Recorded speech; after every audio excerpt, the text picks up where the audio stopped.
live stream is started.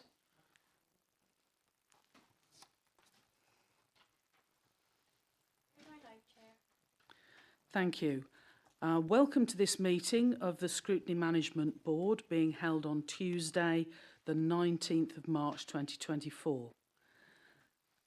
For those present in the meeting, if a fire alarm sounds, please leave the building by the nearest exit and make your way to the fire assembly point in the car park. We have essential works being carried out in the car park, and it will be important to make sure that everybody removes their vehicles by 5:30 p.m. today, so no overrunning. The agenda papers and the relevant information for this meeting are available for public viewing on the Herefordshire Council website, and the Council is streaming this meeting live on the Herefordshire Council YouTube channel, and a recording is being made. For participants in the room, please use the microphones and speak, pressing the button on the right-hand side of the unit. Please speak directly towards the microphone, otherwise your contributions may not be picked up on the live stream, and that would be a tragedy.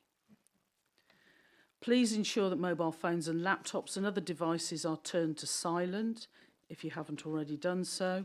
Others are permitted to film, photograph and record public meetings, providing that it does not disrupt the business of the meeting. We do not have any members of the public present, so there are no issues with recording there.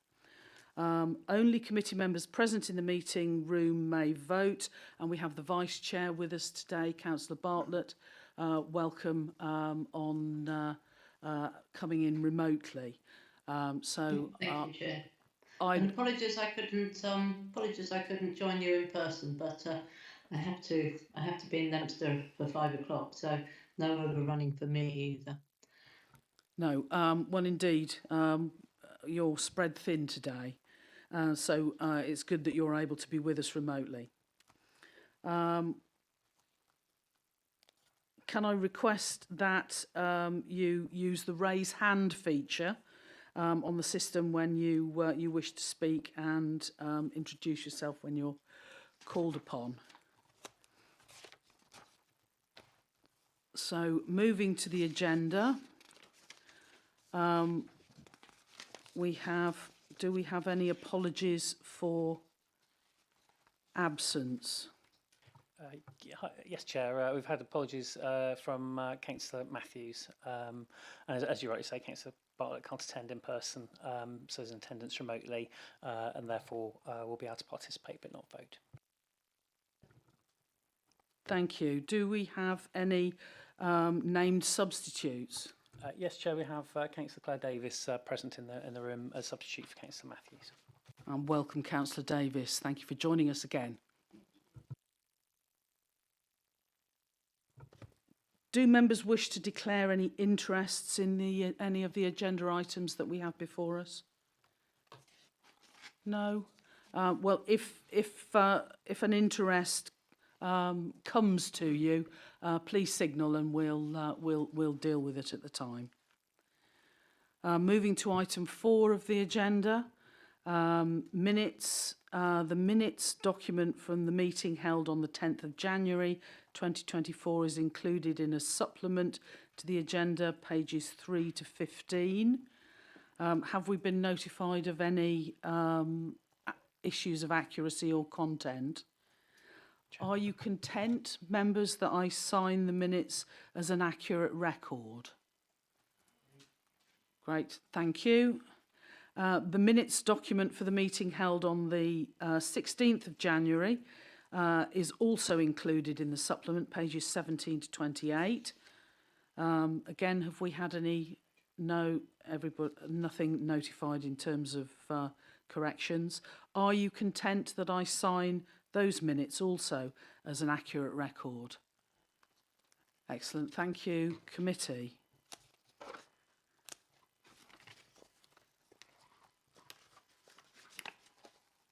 Moving to item 5, questions from members of the public.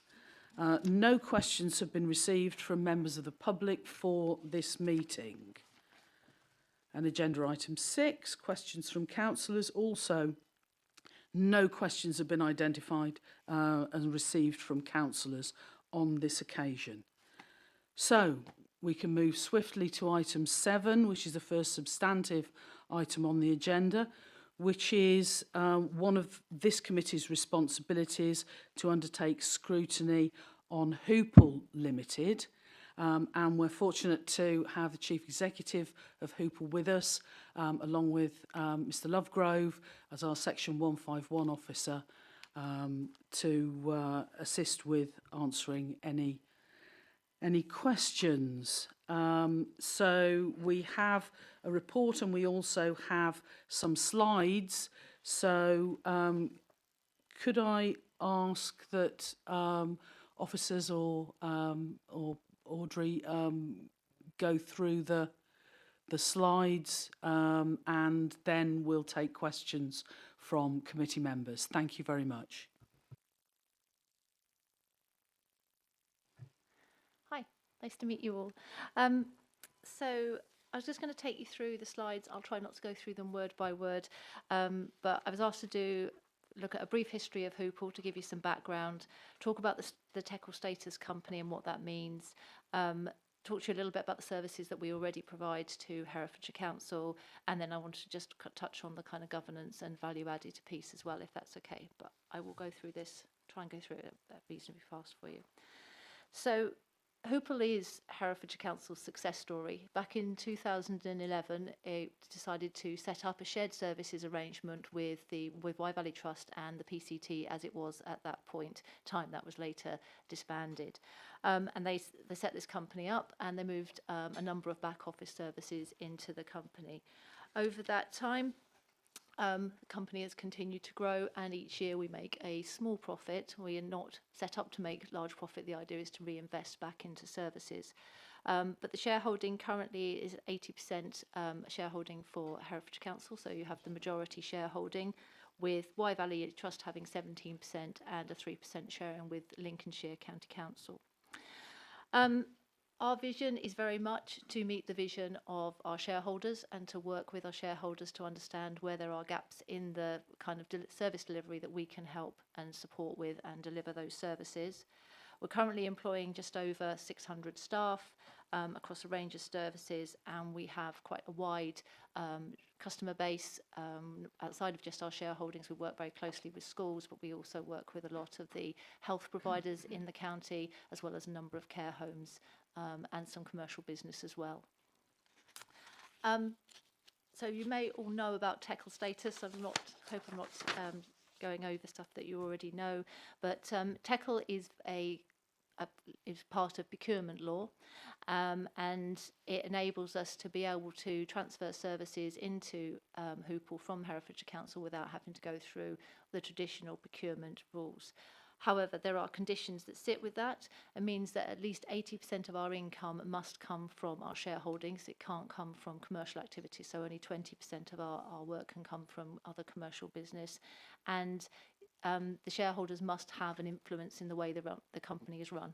So it's not for us to just go off and do what we choose. We have to work within what the shareholders direct us to do. Our current Teckle calculation is about 92.3%. So you can see that the majority of our business still is with our shareholders and the way that we work. And as I said, we make sure that we don't try to make a profit. We don't charge any profit on work that we do for Herefordshire Council. We do it at cost, and therefore anything that we make from our commercial activities, we reinvest back into services, either to give us kind of resilience or to try and give us benefits in the way those services are delivered to you. There is a large range of services that we deliver. There's a long list on this. It's not the prettiest slide I've ever done, but it's a long list of services. IT, you're probably all aware of. IT services sits kind of predominantly your probably be in touch with them for things like your help desk and desktop, so actually getting your physical kit in front of you. They also do all of the application stuff, so all of the software and things that's used behind that, they run the applications, and they do the infrastructure, and that runs right across the network in Herefordshire, so that touches with Wye Valley Trust and many of the GP surgeries, and all those kind of all linked together through the infrastructure service. There's probably a far technical, more explanation than that, but that gives you a gist of it. Currently kind of focusing on digital strategy and supporting the council with the work they want to do with digital and automation, so that's very much where the IT team are focused at the moment. Revenues and benefits, hopefully you will get your council tax bills from us, so hopefully they arrive. But the revenues and benefits team do an awful lot more than just the council tax. They do all of the business rates. They do a lot to do with benefits and making sure that those payments get out to individuals. During the COVID period, they were behind all of the kind of energy rebate schemes and everything that went out and the monies that went to individuals. They are also working very much on automation at the moment. That's very much about that customer front end experience to ensure that people can do as much as they can online for those that want to do things online, so whether it's getting a copy of council tax bill, but we also trying to make sure that we free up capacity so we can help those that are more vulnerable in society that need to be able to phone in and talk to somebody or talk through their claim and things. So that's the drive on automation there. The finance includes management accounts, but it also includes all of the creditors, all of the social care payments that the council make come through the finance team, and we have that includes the direct payments pieces as well. And we also have the account of appointee, which is the team that will help those in society that lack capacity to manage their own finances, and they work with them to ensure that their assets are best utilised to give them the best financial outcome they can. HR and payroll services, hopefully everybody gets their pay slip. That's always a good sign. We work very closely with Tracy Sampson on the direction of those services to make sure they fit with where the council's direction is. Recruitment is about the professional recruitment process. Training services, we deliver a range of courses, so if you have your e-learning modules and things that are built by Hoople, and that will also include lots of first aid, face-to-face courses, including things like first aid and moving and handling and those kind of things. And we support the council with their apprenticeships for anybody that's on the apprenticeship and spending that apprenticeship levy to make sure that that's maximised. Education, we run the foundation learning programme so we work closely with Alexia Heath on that. That's for students that have probably hit about the age of 16, come out of education, probably haven't got the outcome that they're looking for from the education system. It doesn't work for everybody, and we take those students, approximately 45 students we've currently got with us, and it's about getting them an outcome to either get them into employment or get them into further education if that's their choice in the future. So that was rated as Ofsted good last year, so we're very pleased with how that service is developing, and certainly in our building move, which we're currently undergoing, we'll be looking to have better facilities there for that particular programme because it's definitely a growing market. Hoople Care has been with Hoople now for about 3 years. We run 2 homes, one at Ridgemore and one at Southbank in Hereford. One's in Lempston, one in Hereford, which do provide learning disability facilities and respite services. And then we run the Home First team that go out and provide that kind of 6 weeks window of reablement service when an individual maybe comes out of hospital and just needs that piece to get them back into being able to live independently. And we do the similar thing with Hillside, which is also a reablement service, but where you actually stay in Hillside for maybe 6 weeks to just kind of get people back to being able to live independent lives. And the objective there is very much around trying to break that cycle so that people are able to get back to an independent life and don't get caught on that circle of going in and out of hospital and back into services. So we work very closely with colleagues in adult social care, but also with the hospital on those services. Building maintenance and cleaning services, that's all of you've probably seen the Hoople vans around the county, so they do all of the maintenance of the council's buildings and all of the cleaning of those buildings. We do the site management at Maylords. Hopefully you've seen some of the events and things that they've been putting on there this year and been trying to promote the community spirit in that area and bring people into the city centre. And then we have the public rights of way services as well, which is about keeping the public rights of way streets, countryside open to us. That's a bit of a whistle-top tour. I'm more than happy to talk more about our services at great length, but I don't want to take too much of your time today on just the list of services. Things. Okay, so as far as governance goes, we have a service level agreement that we renew each year, and we've been working very closely with Joni this year to make sure that that is really refreshed this year. I think it's a couple of years it's rolled on, but we've done a proper restate of it this year and actually looking through all of the services to make sure we're really clear about what those services are and what's included. We have a board that manages Hoople that is meet every other month, and there's 2 representatives from Herefordshire Council. So we have Tracy Sampson and Hilary Hall, and Hilary is currently the chair. The chair can only sit between Wye Valley Trust and Herefordshire Council as original members of the board, so that it's always in that kind of line. But the council has 2 votes on that board, and gives a lot of direction into the way the operations of the organisation go.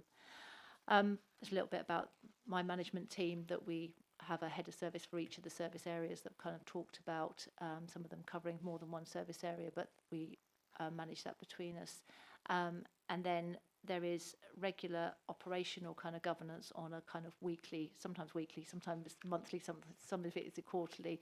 So with care services at the moment, we do weekly reporting into the care, into adult social care, so they're clear on exactly what performance is, because capacity is so important at the moment. On other things, we'll have pieces like we have a property operational board every month, so we can talk about performance there and discuss that with property colleagues. We are a limited company, so we have an external set of auditors, so they review our financial position. Where SWAP are doing audits for the council, if Hoople are delivering those services, then we will make sure that that they come in and they review our services there, and make sure that we are compliant with the council's procedures. We're also monitored by Ofsted, CQC, and quality teams in both the council and Wye Valley come and have a look at our services on a regular basis. The value add element to the arrangements is, I think as I said, we don't charge profit on services that we provide to Herefordshire Council. It's just done at cost. Therefore, due to the TECL thing, arrangements, if we need to transfer services across, we can do that without some of the procurement costs. We do very much have a slightly different employment model to Herefordshire Council, in that we have a pension scheme that's an employee contribution version, not the final salary one, so that's at 6%, and we have slightly different arrangements on sick pay, but we do try to work very much within the ethos of how the council operates and have that public sector approach to employment, rather than maybe some of the stuff that you see in the commercial markets.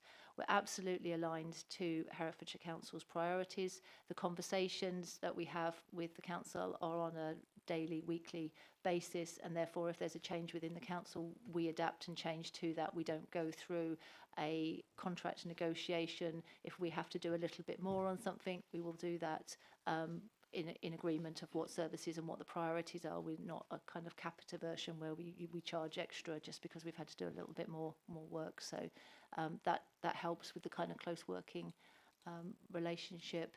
And we do benchmark ourselves against what's happening in the private sector, so we can ensure that we are keeping that kind of eye on what the costs are, and we're delivering services as you would expect. Sorry, that was a whistle through all of that, but more than happy to take any questions. Thank you, Audrey. That was a whistle-stop whiz through those slides, and members, I'll open the meeting up to questions from committee members. Councillor Baker, then Councillor Hamblin, then Councillor Thomas, then Councillor Chowns.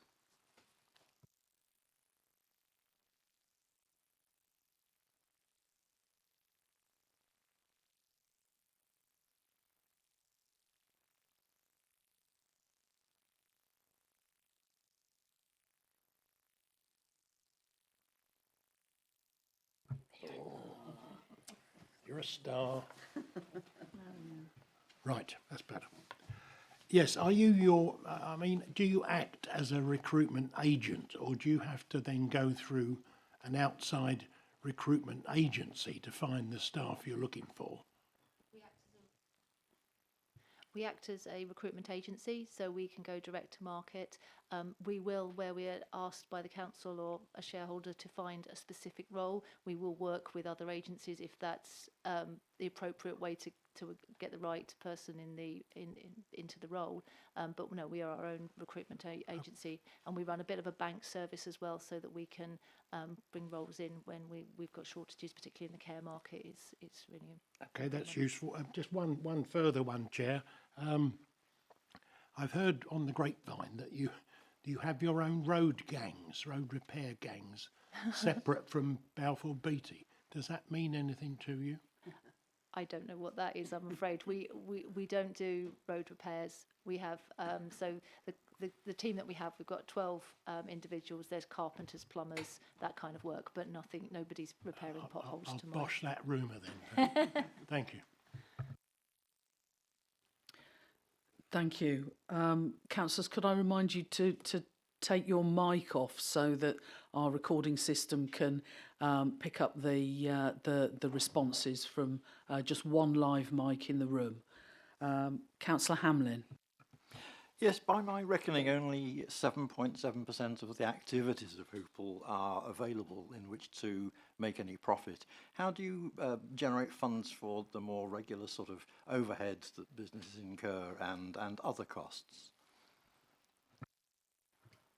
So when I said we don't charge profit, we don't charge any profit on any services that we run, but we do charge the cost of running that service, so it is a fully costed service. So within those costings, we would include the cost of a pay slip, the cost of a laptop, those kind of things. We would expect to have those running costs included in the price that we would put together, but we wouldn't charge then another 5% for margin or anything on anything activity for. Okay, that must mean you have super efficient and very detailed costings if you can apportion everything across all of the activities that you carry out. Yep. Sorry.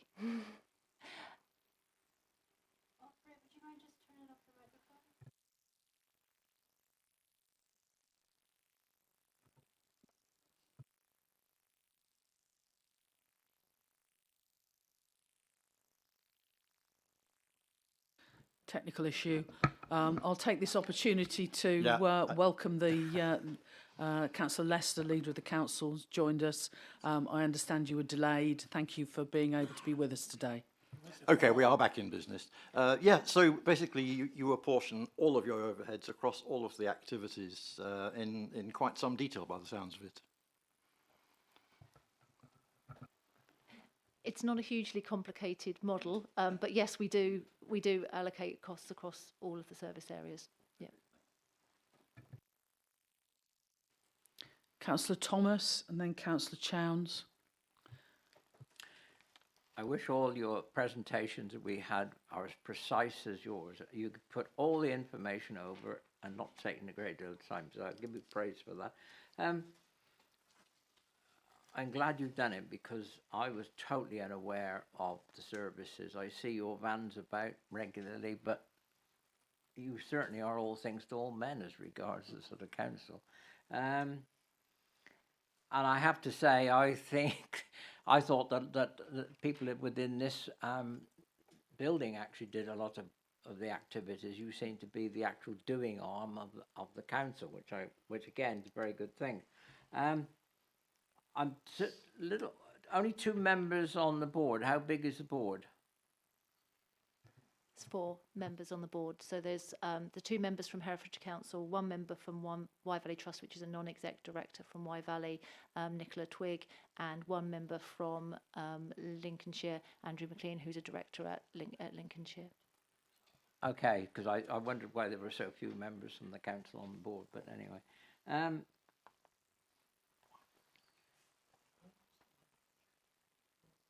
Yeah, I think that's really all. The next question, isn't it? Councillor Chowns, and then Councillor Crockett, and then Councillor Stark. Thank you.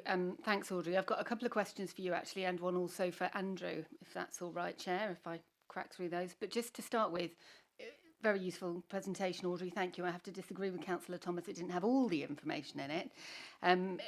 For example, it didn't state what your annual turnover is and how that has changed over time. Can you briefly summarise? Yeah, our turnover for this year is looking like about 24 million. When we first started the company back in 2011, it was about 12. So it has significantly grown in that period of time. Thanks. That's... Oh, sorry, I should have turned this up. Yeah, sorry. Getting the habit. So that's really helpful context for my second question, which relates to the savings foreseen in the Hoople contract with the council, according to the council's budget for the coming financial year, which represent about 10% of your turnover.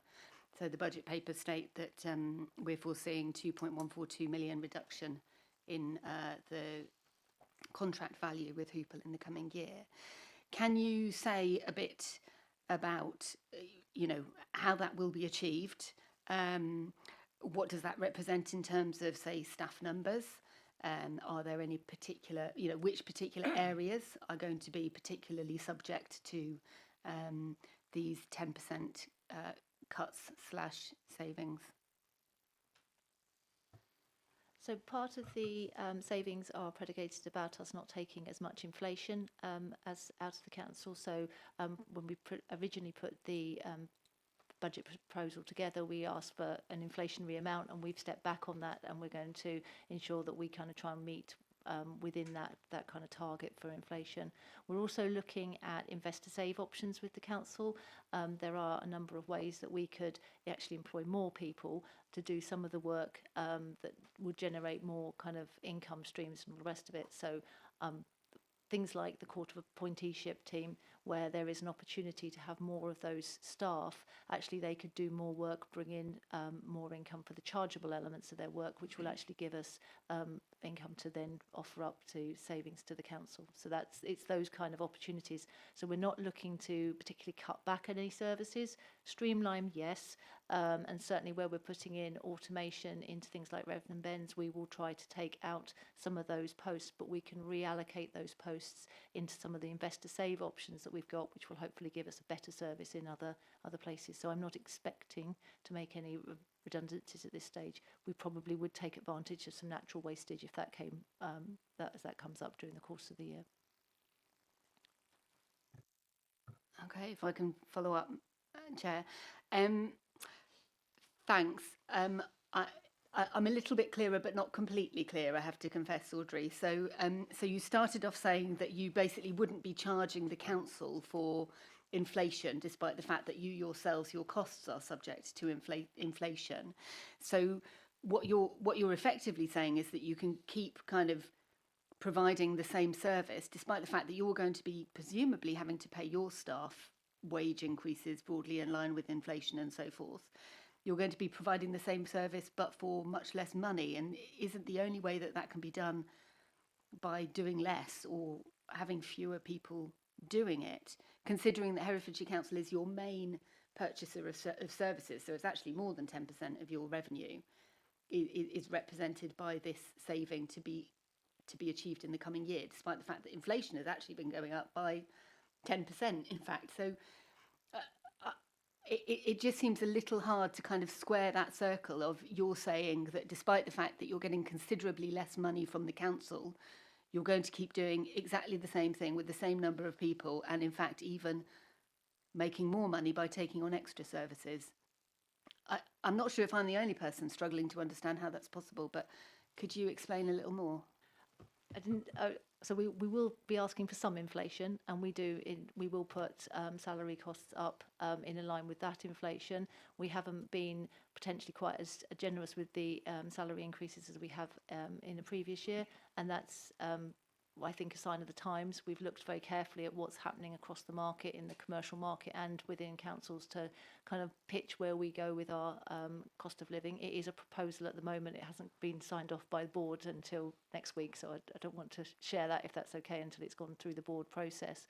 But we look to like kind of not stream back on the inflation and not put up salaries as much as we possibly would have done in the past or would have asked to be. We recognise that there are savings that need to be made.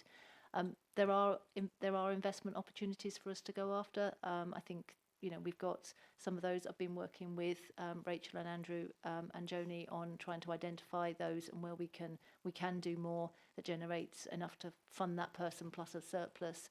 And that feels to me always like a better place to be and to grow out of a situation rather than to try and cut back and reduce services. I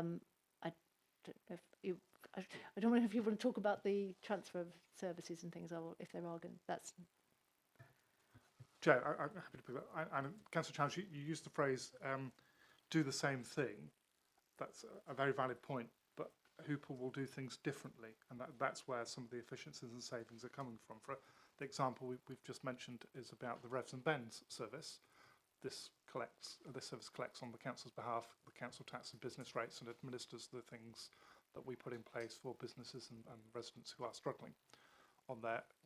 That process is being automated, so for people who want to and are able to, can do a lot of activities online that currently have to go through an officer of Hoople to do. So if you want a copy of your council tax bill, change the date that you pay your direct debit, all of those sort of housekeeping things you do managing your council tax bill or your business rate will be available to be done online, which makes it a much more efficient process, much more user-friendly for our residents and business, because if you want to log on at 9 o'clock at night and change things, you can.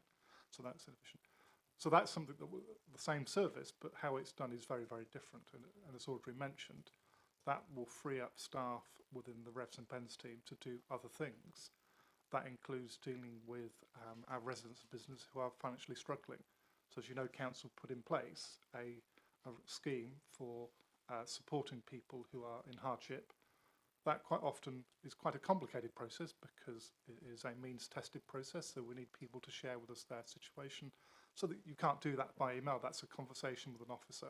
So we're freeing up more officer time to have those type of conversations, and also freeing up time for the people who are normally just processing the normal transactions to do other things on behalf of the council via Hoople. So I think it's quite a complicated series of changes that are coming through, but your question is valid about how are we doing that, and that's part of the process that's going through, and that will be reported, and progress on that will be reported to the normal quarterly reporting that will come through to Cabinet. So Q1, part of their performance report and the financial report, will have an update on how we are doing in terms of delivering those savings and those impacts on performance. And I think there will be an increase in performance around council tax and business rates. I think customers will appreciate being able to do that online if they want to. And we're saying very clearly, if you want to speak to an officer, that's still fine. If you want to send us an email, that's still fine. But there is an option now to be put in place to do things electronically.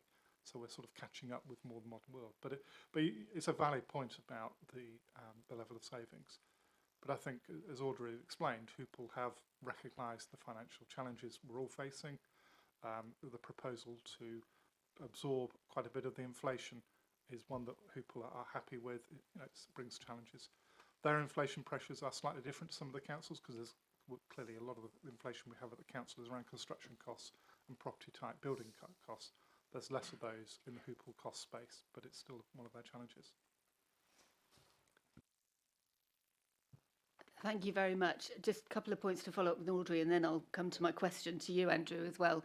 So Audrey, you mentioned something about pay rates and rises not perhaps being so high. I wanted to check, does Hoople pay all staff at least the real living wage?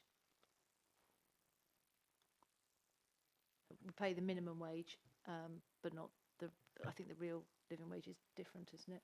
The real living wage is higher. So the minimum wage is, I think, £10.49 an hour, and the real living wage is £12 an hour. Yeah, we don't pay £12 an hour. Not across the board. There will be some staff, obviously, on that, but there will be staff that are on the minimum wage at £10.49 at the moment, isn't it?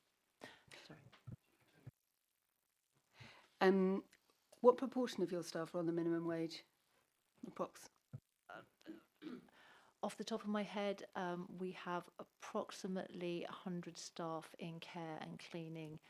There's a split in there, so I would suggest it will be about 60 or 70, but I could get you an exact number on that other staff group.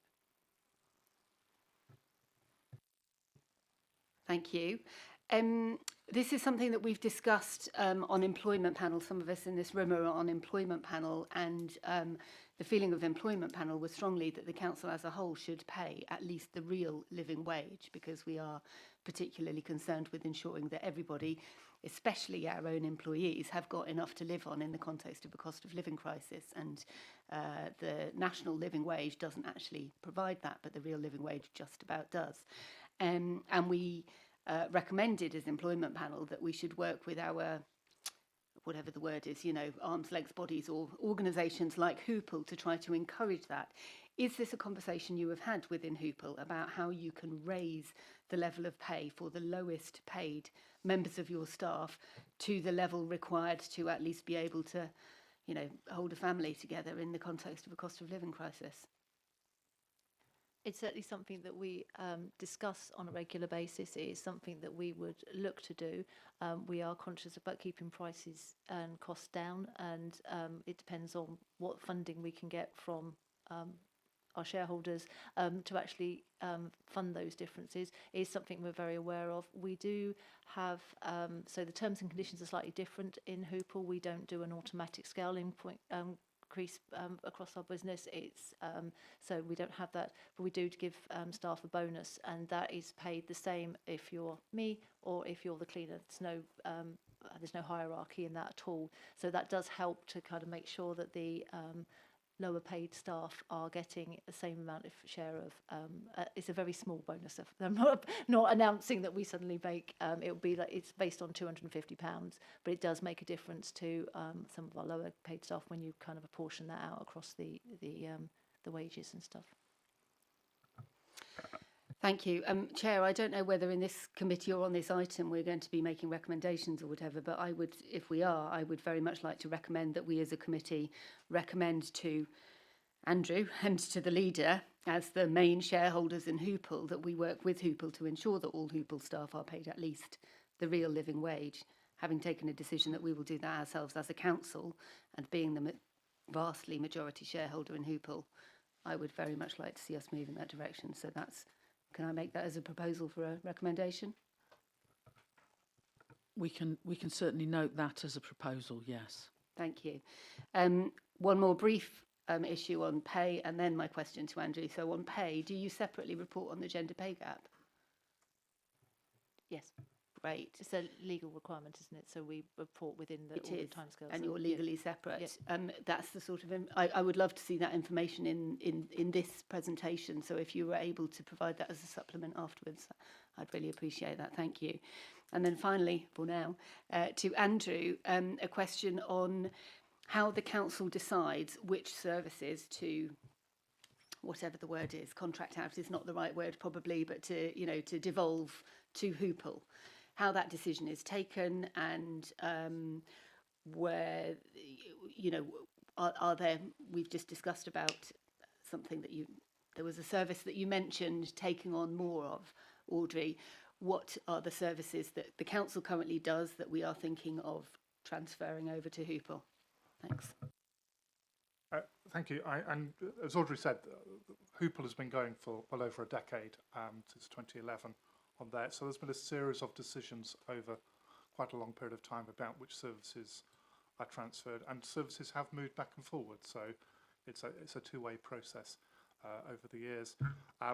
Very clear that 2P applies. So if a member of staff who works for the council, their services move to Hoople, their existing pay terms and conditions are honoured, and there are people who are working for Hoople who used to work for the council in 2011, and all those things are in place. So we need to recognise that both sides, the council and Hoople, recognise the impact of 2P, so that works very well on there. In terms of how we decide about the services, those operational decisions, conversations about services. So as Audrey mentioned, 2 or 3 years ago, there was a decision taken to use Hoople to do Hoople Care. to open Hillside and those type of things to pick up those things. So that there's a lot of operational decisions that are taken. Part of that process is an assessment of who's best placed to carry out that service, what the market is doing.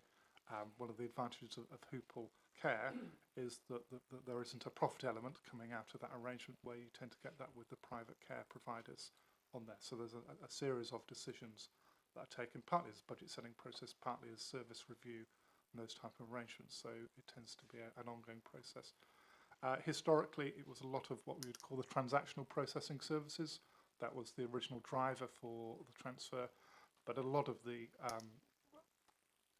services as well require experts to run them. So the IT arrangements, there are a lot of very skilled people working for Hoople. So Business World, which is our financial system for the council, is operated and hosted by Hoople, and Hoople employ and train a range of experts. And actually that is what is attractive for the likes of Lincolnshire and Rutland, because we host, or Hoople hosts the Business World for them, because we have a good core of expertise within Hoople of people who run Business World. So it's a series of decisions and changes over the last decade.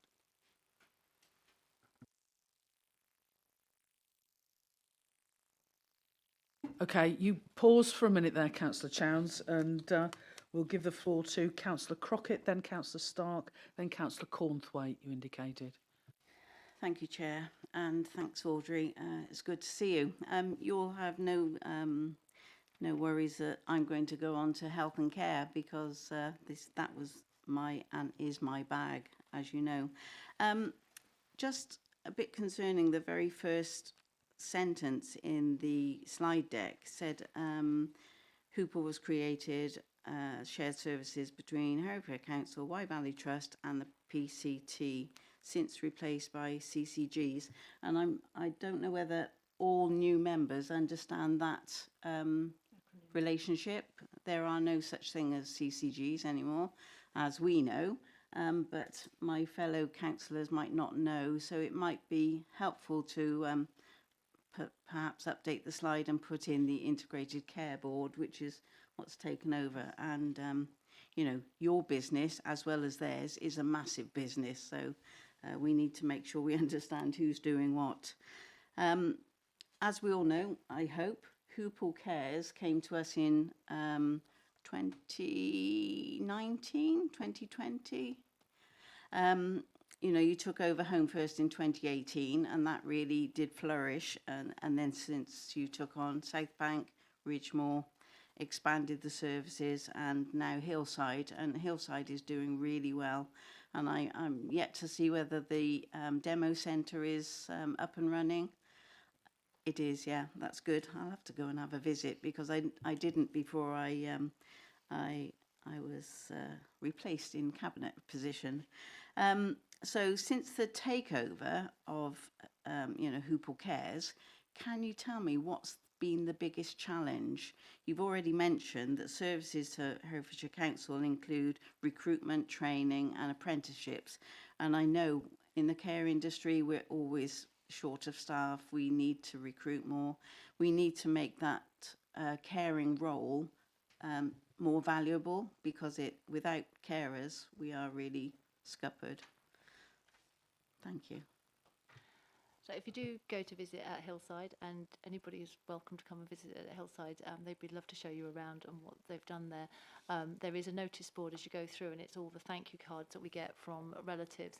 And I always say that doesn't reflect what the team do there. They do a fabulous job, but it doesn't just reflect the team, it reflects the whole process, and it involves people from the hospital right through to the social worker that's been involved, the family that's been involved. It's quite a moving thing if you ever get a chance to go in and visit and just have a look through some of those cards, because it is the system that gets people that thanks. Probably the hardest challenge has been around staff recruitment.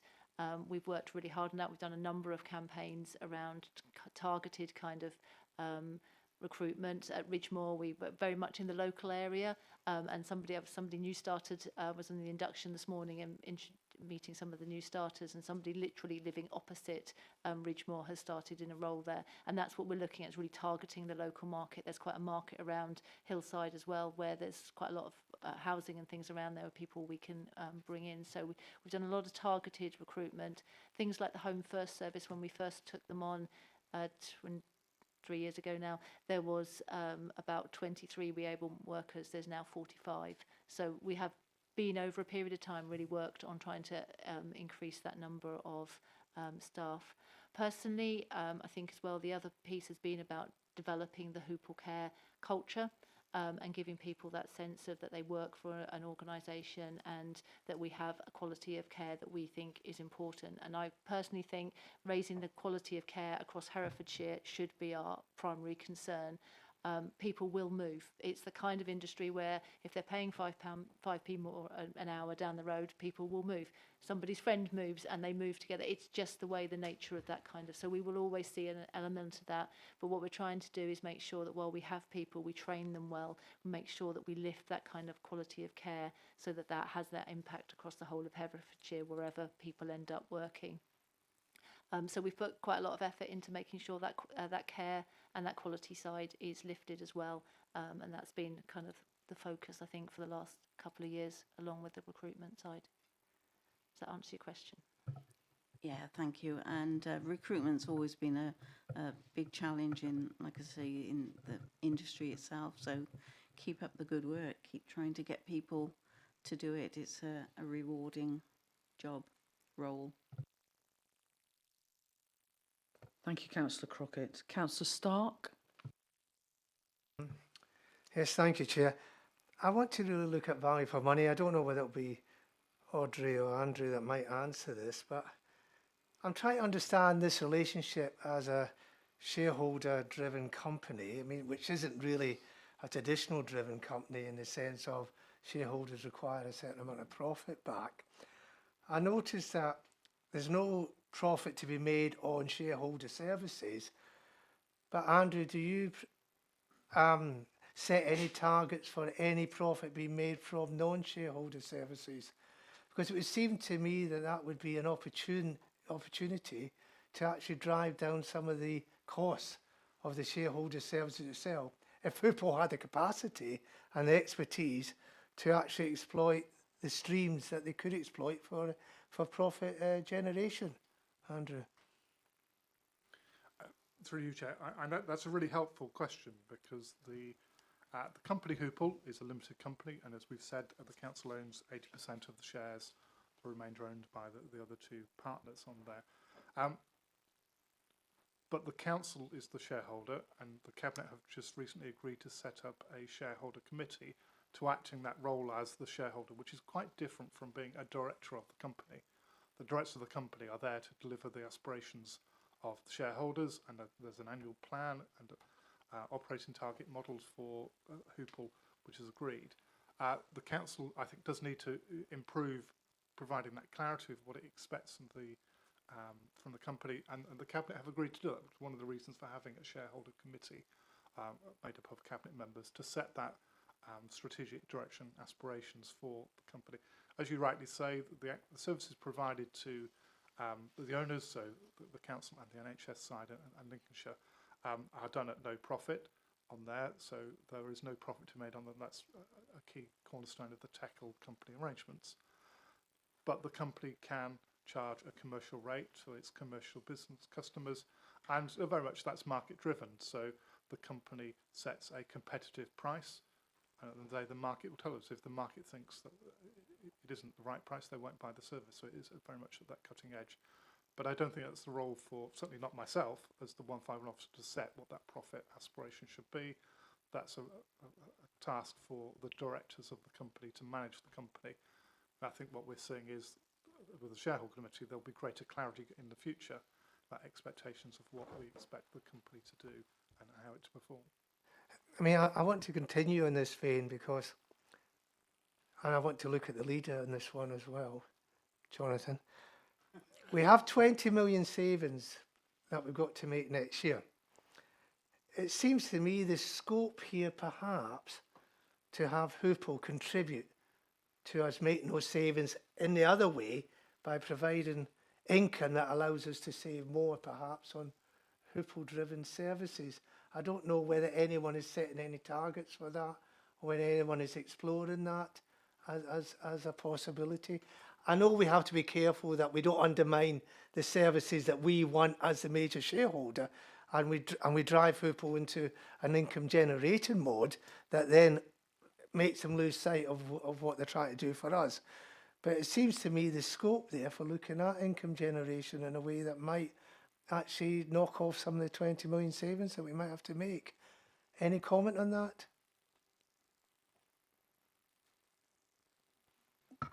Thank you, Councillor Stark. You know, I think that's one of the issues that the new shareholder committee can really chew on, and it'd be very interesting to hear the recommendations of this committee, which would be really a starter for 10 to reassess that position and ensure that there's greater transparency about the direction of travel and what Hoople can do from that shareholder perspective to drive through savings or potential income. So I wait with interest to hear what those recommendations would be, and they would be assessing those recommendations would be high up on the list of matters for the new shareholder committee to address. Thank you, Leader. I mean, Chair, I think there is a recommendation around that in terms of us at least giving a steer to what we think we expect from the shareholder committee in terms of that balance between a non-profit making organisation serving us with our own service requirements, but also income generation as well, to see whether we can actually eat into some of those savings. My second point is for you, Andrew, or for you, Chair, Leader. KPIs. I mean, I looked at the presentation and I looked at, we've got this board and we've got this service level agreement, we've got these operational level agreements, but I didn't get any sense that we've got any KPIs for this company. And I'd like to know more about that and what those KPIs might be. Thank you. There are a series of KPIs and performance measures and metrics that are in place, and that includes a whole host of things. So, as we report to Cabinet, the performance on collecting council tax is a performance measure for the Revs and Bens team that sit within Hoople. I have the statutory responsibility for collecting council tax. You as councillors, as we know, set the council tax levy. You did that a few weeks ago. I have the dubious task of collecting that on your behalf, which Hoople do that on my supporting me. So we do have a range of KPIs. One of the things we're looking at as part of our renegotiating, looking at the service level agreement, are they the right KPIs? Could they be improved? And I think that we feel they could be. And one of the things we've agreed with Councillor Stoddart is the quarterly performance monitoring reports come through to Cabinet Q1, Q2, 3. There'll be greater clarity of those performance measures and those KPIs. So you may want to put into your work programme for further into the cycle to have a look at those once those reports are coming through to Cabinet. So there are some, but I think it's fair to say they could be improved, and that's the piece of work we're doing at the moment. Okay. Chair, I don't think we can make a recommendation on them without seeing them, because obviously it's a shot in the dark, but I think there should be an action taken for the committee to request to see the actual detail on the KPIs, so we can have then a proper debate on whether we agree that those are the appropriate KPIs for this particular company. Thank you. Key performance indicators. Yes, I mean, we're all acronym driven these days. Thank you, Councillor Crockett, and that was a nice tester. Yeah, thank you, Councillor Stark, and I think just if I could sort of leap in and just clarify the point that you're making there. As a tackle company, in order to be able to trade and to operate and to receive services and to deliver services without requirement for competed tenders, you have to stay with 80% of your business coming from your shareholder organisations. But that leaves you with 20% that you could be generating commercially, and with a turnover of 24 million, that could be 6 million of commercial revenue that Hoople generated. And one of the benefits of having the close relationship with the council shareholders that you have is that you can practice on us and get really good at delivering the sorts of services that you can then sell out to others for more money than you would be charging us as shareholders. And that's your point, Councillor Stark, that getting closer without overstepping that 80-20 balance, the 92% that you're at the moment, there's scope for generating more commercial income there. And that's the recommendation. And I think, given that we've touched on the shareholder committee and full council that we had in March, we actually made some amendments to our constitution that highlighted the governance role that audit and governance needed to play in seeking assurance on the governance aspects of Hoople. I think it would be helpful to be really clear about the role of the shareholder committee, the governance responsibilities of audit and governance, and then the scrutiny responsibility that we're discharging as the Scrutiny Management Board, because I think we all need to make sure that we're clear and we're playing to our strengths and not treading on one another's toes or stressing our lovely Hoople by coming at you from too many different angles.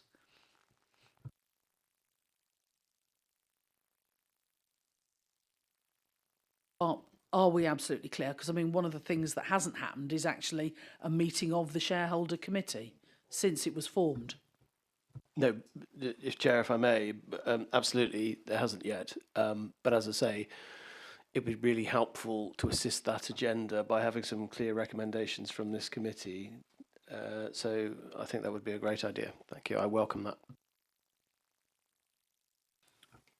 I know Councillor Chowns, you want to come back, but we have Councillor Cornthwaite, Councillor Fagan, and then Councillor Chowns. Oh, is it? Okay. I'll let you leap in. Okay. It's just specifically on this. Personally, I'm a little bit... I wouldn't want us to overemphasise the capacity of Hoople to generate profit. You know, it is only maximum 20% of the work that can be profit generating. It's not going to be generating a 50% profit or whatever. So we're looking at probably maximum potential profit income of, say, £1 million on a 25 million turnover. And there would be a potential risk of us recommending to drive Hoople much more to focus on that, when I think we should be getting them to focus as much as possible on the 80% of non-profit making work that they do for us. So I think we shouldn't think that getting Hoople to generate profit is going to dig the council out of having to make £20 million of savings next year. It's the maths really doesn't add up. I take that point. It was about turnover rather than profit as a percentage, and I think that was the sum I did on the back of my envelope. Yes, and I did say, Chair, as long as they had the capacity to do it and it didn't undermine the services they were providing to the council. So that is a caveat.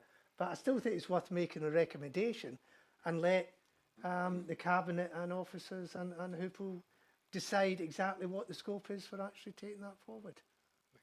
Yeah. Audrey.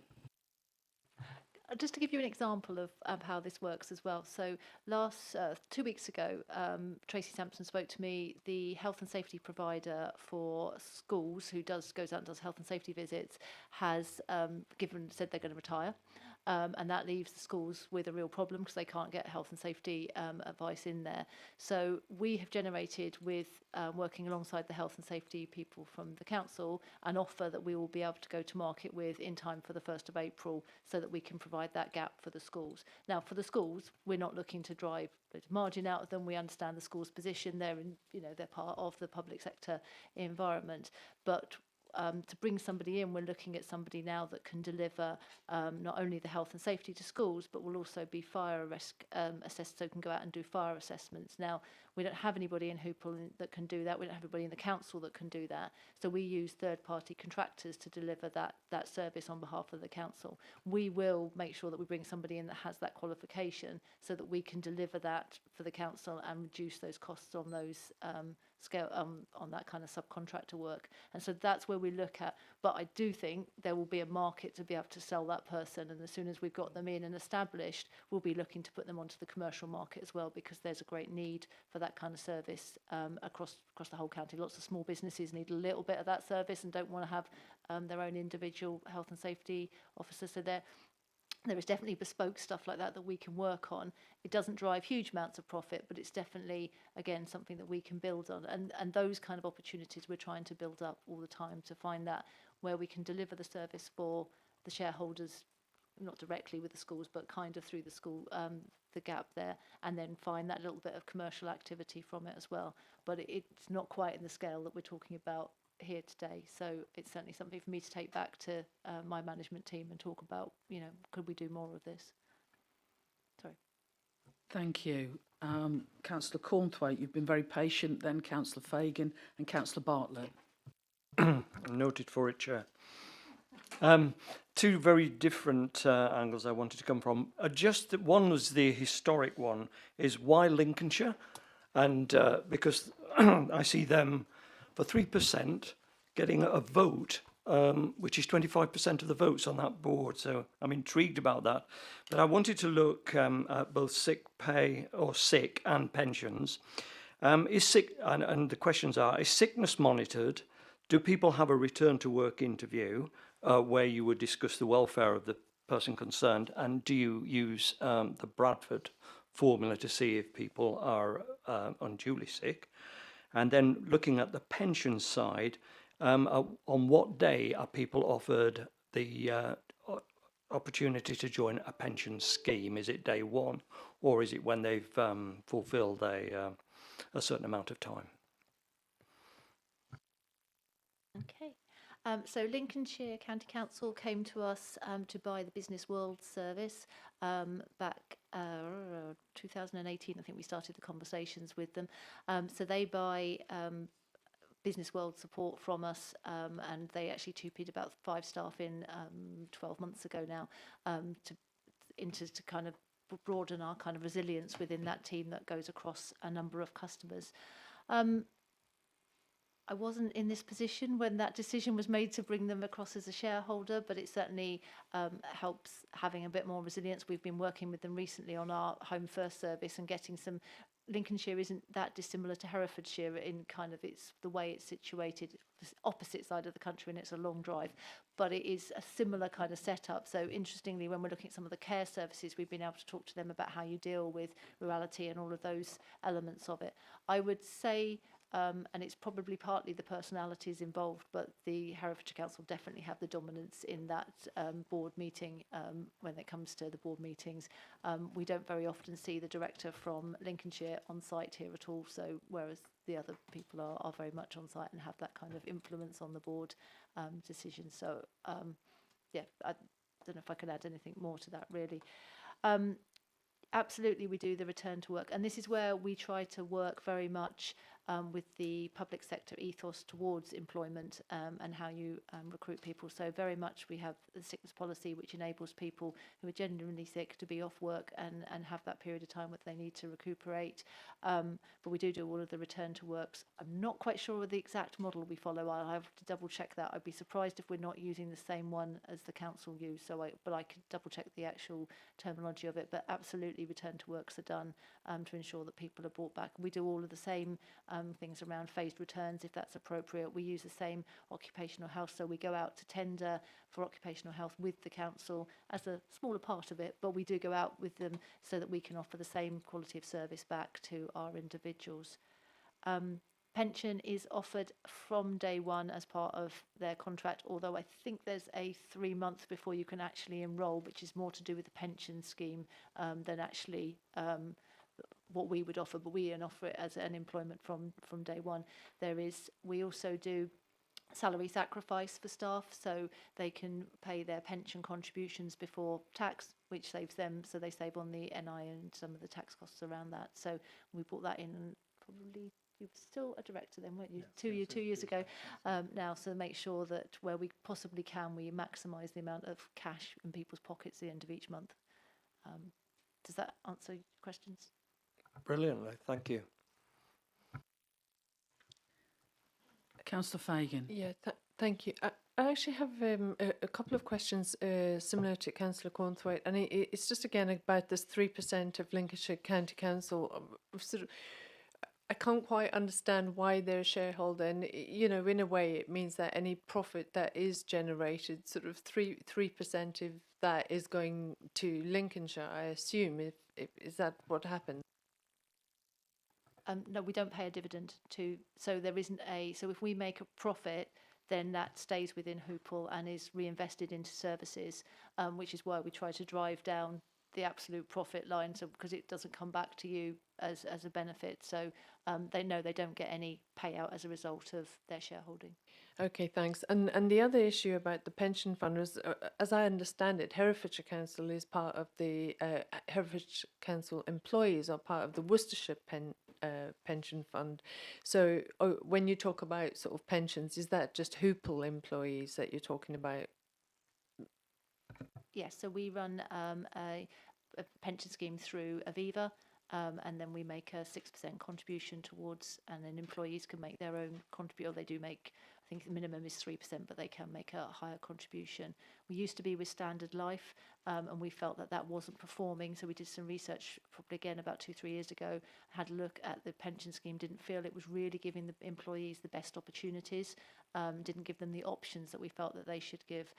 So we moved it to Aviva because they offered a better, and it is something that we review regularly to make sure that the pension that we're offering to staff is the best we can do on the kind of commercial market. Okay, thank you. So and then just looking at the in terms of apprenticeships, etc., does Hoople sort of consider themselves as a sort of corporate parent? Would they, as Herefordshire Council, are corporate parents to looked after children? Are Herefordshire, is Hoople, does it have a similar structure? And the reason I'm asking about that also is if Hoople is running the apprenticeships for I assume, is it just for Hoople, or is that for Herefordshire Council as well? Okay, so as far as apprenticeships go, what we look to do is support the council with how it spends the levy pot. So Hoople has a levy pot and the council has a levy pot as well, and we help identify people within the council that could be using an apprenticeship, and that can range from young people right the way through people later in their careers that are looking to do some sort of management apprenticeship or something like that. So we look to help them identify what courses are available. We don't deliver apprenticeships ourselves as such, so you don't come to us for a building maintenance apprenticeship as such, but we will help you work out where you can get to be able to get that apprenticeship in, and there's lots of streams of stuff of how you can get onto those apprenticeships.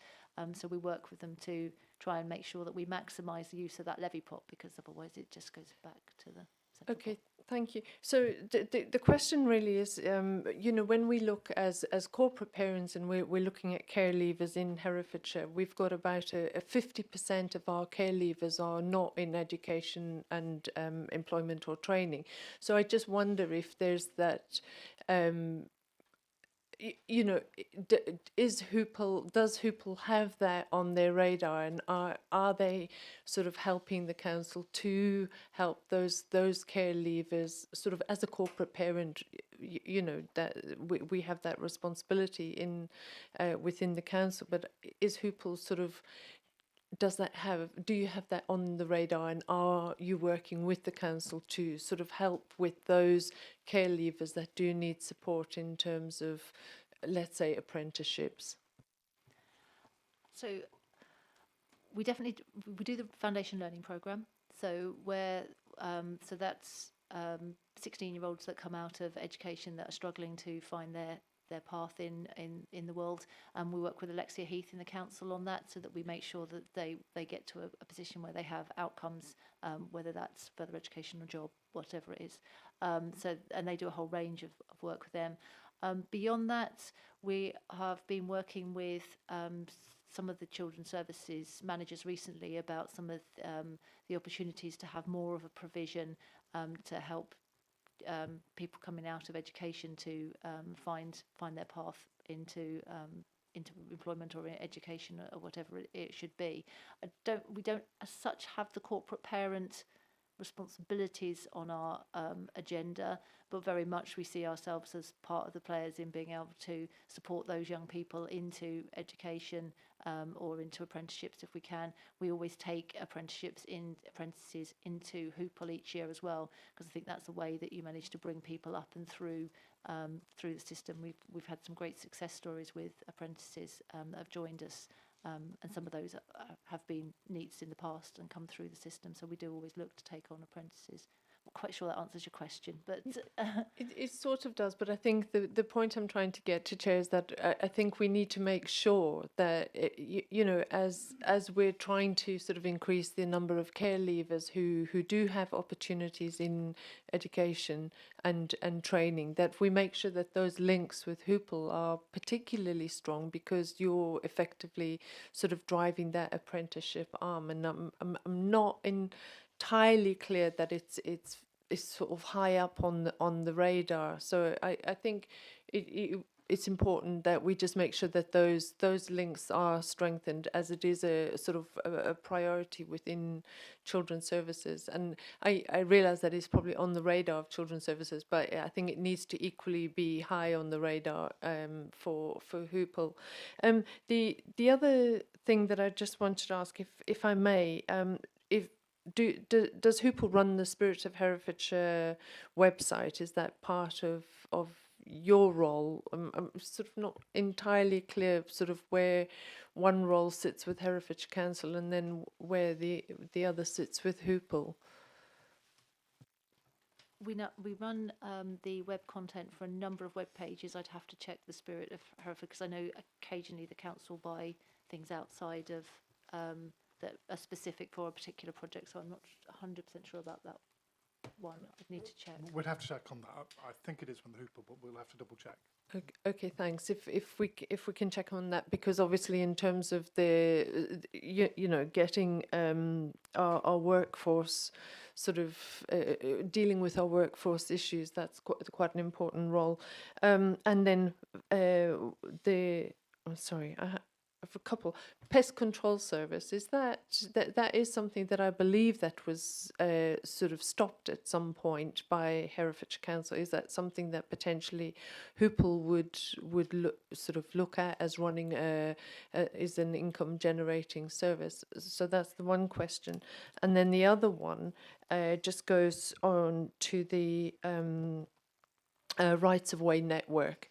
So that so the question is, how long has Hoople been sort of had the management of that? And I'm a little bit unclear how that management of the PROW sort of works. And then I mean, I know that Hoople are running the kind of interface for the public, so anybody complaining about or logging a defect, that goes through a sort of Hoople, you know, interface. But then the question is really sort of what is the feedback on that? Is that working well? Is it you know, are there things that can be improved around that? Thanks. Pest control we haven't looked at as an option. In my council days as a finance officer, we did trading accounts on pest control, didn't we? And it's a tight margin on that. I think a really tight margin on that, because there's quite a lot of commercial competitive work there, but I'm very happy to take it away and get someone to have a look at it again and see whether it is a viable. I don't know what else is in the market in Herefordshire at the moment. I'd need to look at that, but we could certainly have a look and see if there is a role for us to play in that at all. The PROW stuff, Public Rights of Way, we have 2 operatives that go out and do the work. So where a bridge needs to be fitted or something, the 2 operatives will go out and do that. The management is with Herefordshire Council. And across Hoople, we run kind of 2 models. Sometimes we take the whole service in-house and deliver the service, as it were. In other situations, we employ the people, but the line management stays with Herefordshire Council. So it really depends on which service it is, and when that assessment is done as to a service coming across, sometimes it's the whole service that comes across and we've got the managers and everything, and then it's just a commissioning arrangement with the council. Sometimes it is just the staff that come to us and the management stays within Herefordshire Council and they have direct control. And where we have that, those people have direct control of those staff. They determine what they do, and they do it. If they want to change things within that staff group, they have the kind of management arrangements to do that, and we just do the employment side of it. Then we let them, be managed by the council. So it's two different models depending on the service and depending how it works. So the PROW still sits under Bruce Evans, I believe it's still his service, and his team underneath him actually do the management. They tell us what work they want us to go out and do and commission that, and then the 2 operatives go out and deliver that day-to-day work. So we don't manage the PROW service, but we provide the people, as it were. Sorry, I'm just a bit unclear. So some of the repairs are undertaken by a Hoople, by the 2 in the Hoople team. Chair, I'm just wondering if at some point we just need to look at the sort of how the PROW sort of setup works, because if I'm not 100% clear about it, especially as there's kind of so much repair work that's needed doing, and there's talk about the highways team doing some of the repairs. I don't know if anybody's able to. I mean, I know you have you have said, and also just about the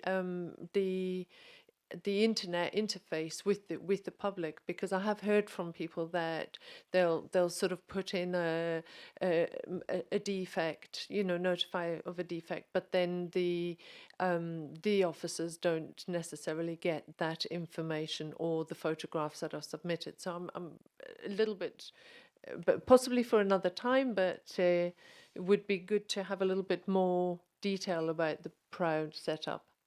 I think that's not so much a Hoople question as it is a council question. I think in this instance, Hoople is helping us out by providing the heads and bodies and legs that the council wasn't able to recruit into the PROW team as fast as was needed to address providing some, sort of real sort of people on the ground to do work under PROW, which is why the function sits with the council, but the staff are being provided by Hoople, because we couldn't get the staff recruited ourselves, or there was some question over quite how much work there was, and Hoople are providing that resource in the same way as they stepped into the breach when the Home First service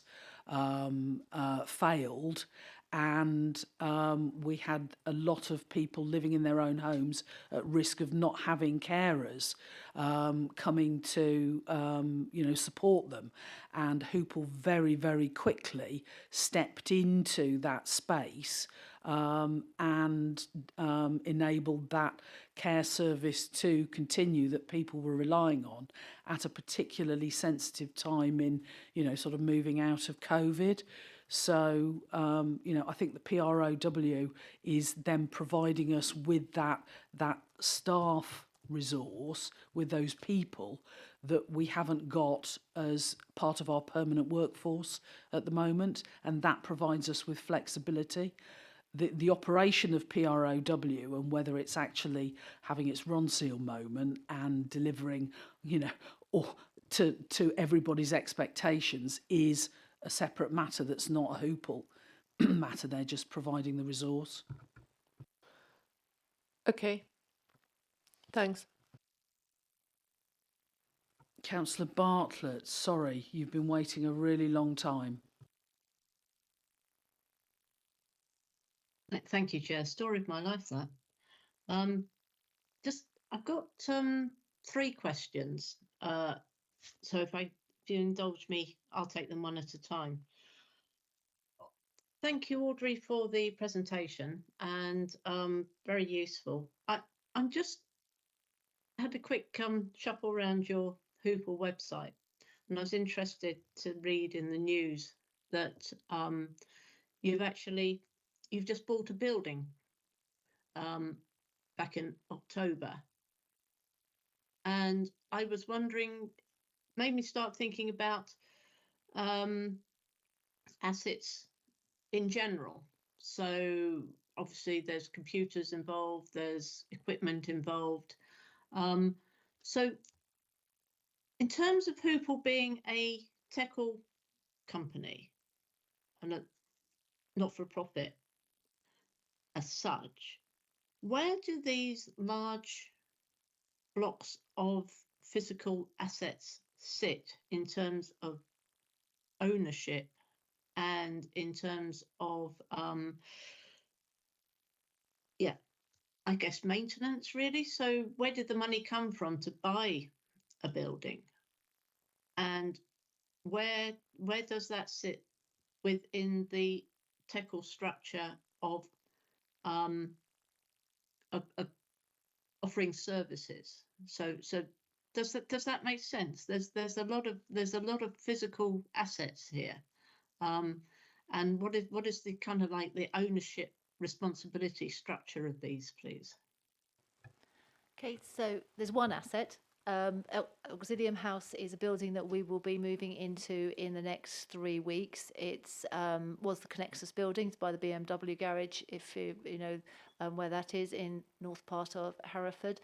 So we're moving in there in the next couple of weeks. The building was paid for. I'm happy, I won't overly divulge information. We got a good price on it to go in and buy it. It came out of profits that we'd made over the 13 years that Hoople have been in existence, and that money was in the bank, and we've slowly made a small amount of profit each year, and that's where that money has come from. Prior to that, we were sitting in we're still currently sitting in a number of council buildings, including Nelson House, Nelson building just down the road here on White Cross, where the council was having to pay costs out to rent and maintain those buildings for us to be part of. By stepping into our own building, we are now completely sufficient to run the building with our things ourselves. We have the building maintenance team that are currently occupying a unit on 3 Elms. They'll be moving into the end of that building and setting up their services from there. Home First, which have been moved around a number of times, actually, the Home First services, but currently in part of the town hall, they'll be moving into the building as well. So this is about consolidation and bringing that together. We've done a lot of work at that building so it's got solar panels on the roof. We have done a lot of work to make sure that it's energy efficient. That's been the work that we've done on it. We've recycled all the materials. I've been absolutely adamant with them not to spend money on things that can be recycled. So we've done a lot of work around making sure that that is efficient. But it should be a more efficient building than it was when Connexus were running it, with the potential to generate all of our own electricity and things from the building as well. And it is a facility that we're hoping to be able to offer to our shareholders as well, to be able to come and use some of the space there. So there is some space for collaboration meetings and that kind of thing. So we are going to be able to enable kind of our colleagues to come and work with us alongside us in that building as well, to provide services. But this is very much about consolidation, getting out of some of the buildings that we've been in and causing the council to have to pay rent on. We have been paying for that through the SLA. We have been contributing to that, but they are assets that we didn't need to be maintaining, that we can now, the council can now use differently. Does that answer the question? I think that answers that. So and so in the same vein, those kind of, if the SLAs came to an end, then those assets would be distributed through the shareholders. And that would be the same for things like computers and what have you. So in terms of those buildings that you're vacating, they then allows Herefordshire Council to do something else with, whether that's to take on new tenants or whether that's to actually reduce the size of the estate. If I've got that right, can I just ask two other slightly separate questions? In terms of the SLA, I can see that from the website we've got a cabinet report that we redid our SLA for the year 21-22, and I know you referenced that we'd kind of got an SLA that was running over for a couple of years. So I'm assuming that there wasn't. So I'm assuming that's probably the most up-to-date SLA that we were operating with at the moment. And it said then that we had approved an annual budget of 6.691 million. And now you're telling us we've got a turnover of 24 million. So are we actually only then really paying 25% of, well, how much out of all of those SLAs that we've got with our partners, are we actually the biggest contributor into Hoople's income, if that makes sense? Yes, you are. So actually the income, if you just take the straight income that we invoice to Herefordshire Council, it's around 60% of our income is from Herefordshire Council. There are some elements like Hillside and Home First that are funded through the IBCF rather than through a straight SLA arrangement. So that money is still included in the TECL calculation because it's passported to us through the council, but it isn't actually part of the fundamental SLA agreement, because potentially if that grant money was taken away, we'd need to make decisions about whether those services continued. I don't think that's going to happen, but it's they're less services. There are always elements of services each year. So I talked a bit about the energy rebate grant scheme and things that generates an income we will bill for the time that we was spent doing that and getting those payments out, and that becomes part of our TECL income, but it isn't really part of the SLA originally that we would generate and stuff. So that's where possibly when we go to the shareholders committee, it would be helpful for me to do a proper income breakdown for you so you can see what's SLA, what's not SLA, what's coming in from the other partners, so you can get a bit more of a sense of it. I'm happy to do that for the shareholder committee, if that's, yeah. Thank you, Councillor Bartlett. I've got a third one as well at some point. Do you want me to hang on to that one then? No, I want you to let go of it right now. Thank you, Chair. And yes, so it'd be good, but just to finish that previous one, it would be good, thank you, Audrey, if we could see, rather than seeing Herefordshire in isolation, to see Herefordshire within the whole spectrum of those income and outgoings. My third one is just a very quick question, Chair. Thank you for indulging me. And that is about the savings that we were considering as part of the budget. So we're talking about on the council tax and business rate systems, moving to GovTech solution, which seems to be a fairly industry standard thing when you look at the government website and you look at the what it doesn't do. In terms of the understanding that transformation saving, 100k, you've got it down as a saving. Now, presumably that implementation of a new system is going to cost money to install it. And then there will be running costs. So is that saving? Is that just a one-off lump of money that we're saving by changing the way that we work? Or is that is that an ongoing saving, or is it just a one-off? And as Andrew, you've explained about not having to be so manual, having people inputting stuff for you down through the system. So is that just a one-off saving, or is that a recurring saving, please? It'll be a recurring saving, so that saving is after the costs of running the new system. The costs come slightly from partly from staff and being able to redeploy staff into other roles, and therefore being able to offer that saving back to the council. There is also savings around postage and costs like that we incur. A lot of, despite encouraging people to sign up for online accounts and things, we still have a number of people that have their bills and things sent out to them by paper and all the rest of it. So there's a lot of cost that's involved in that. If we can stream back and enable people to do things online, so they don't need to be a letter, that will save us quite a bit of money there as well. So it's a net position, and it would be an ongoing, recurring saving. Great. Thank you very much. That's clear. Committee members, thank you very much. That's been a really useful session. Thank you, Audrey and Andrew, for bringing this to the committee. I think we've been able to explore a number of different lines of inquiry here, which have been helpful, and hopefully for all the very many people who I'm sure are watching us online, will have raised the public profile of Hoople and the extent to which your organisation delivers for and with the council, and as you said, is a really fantastic success story, both in your own right, but also in terms of how we continue to work really closely together, and hopefully we're a good customer and also a good shareholder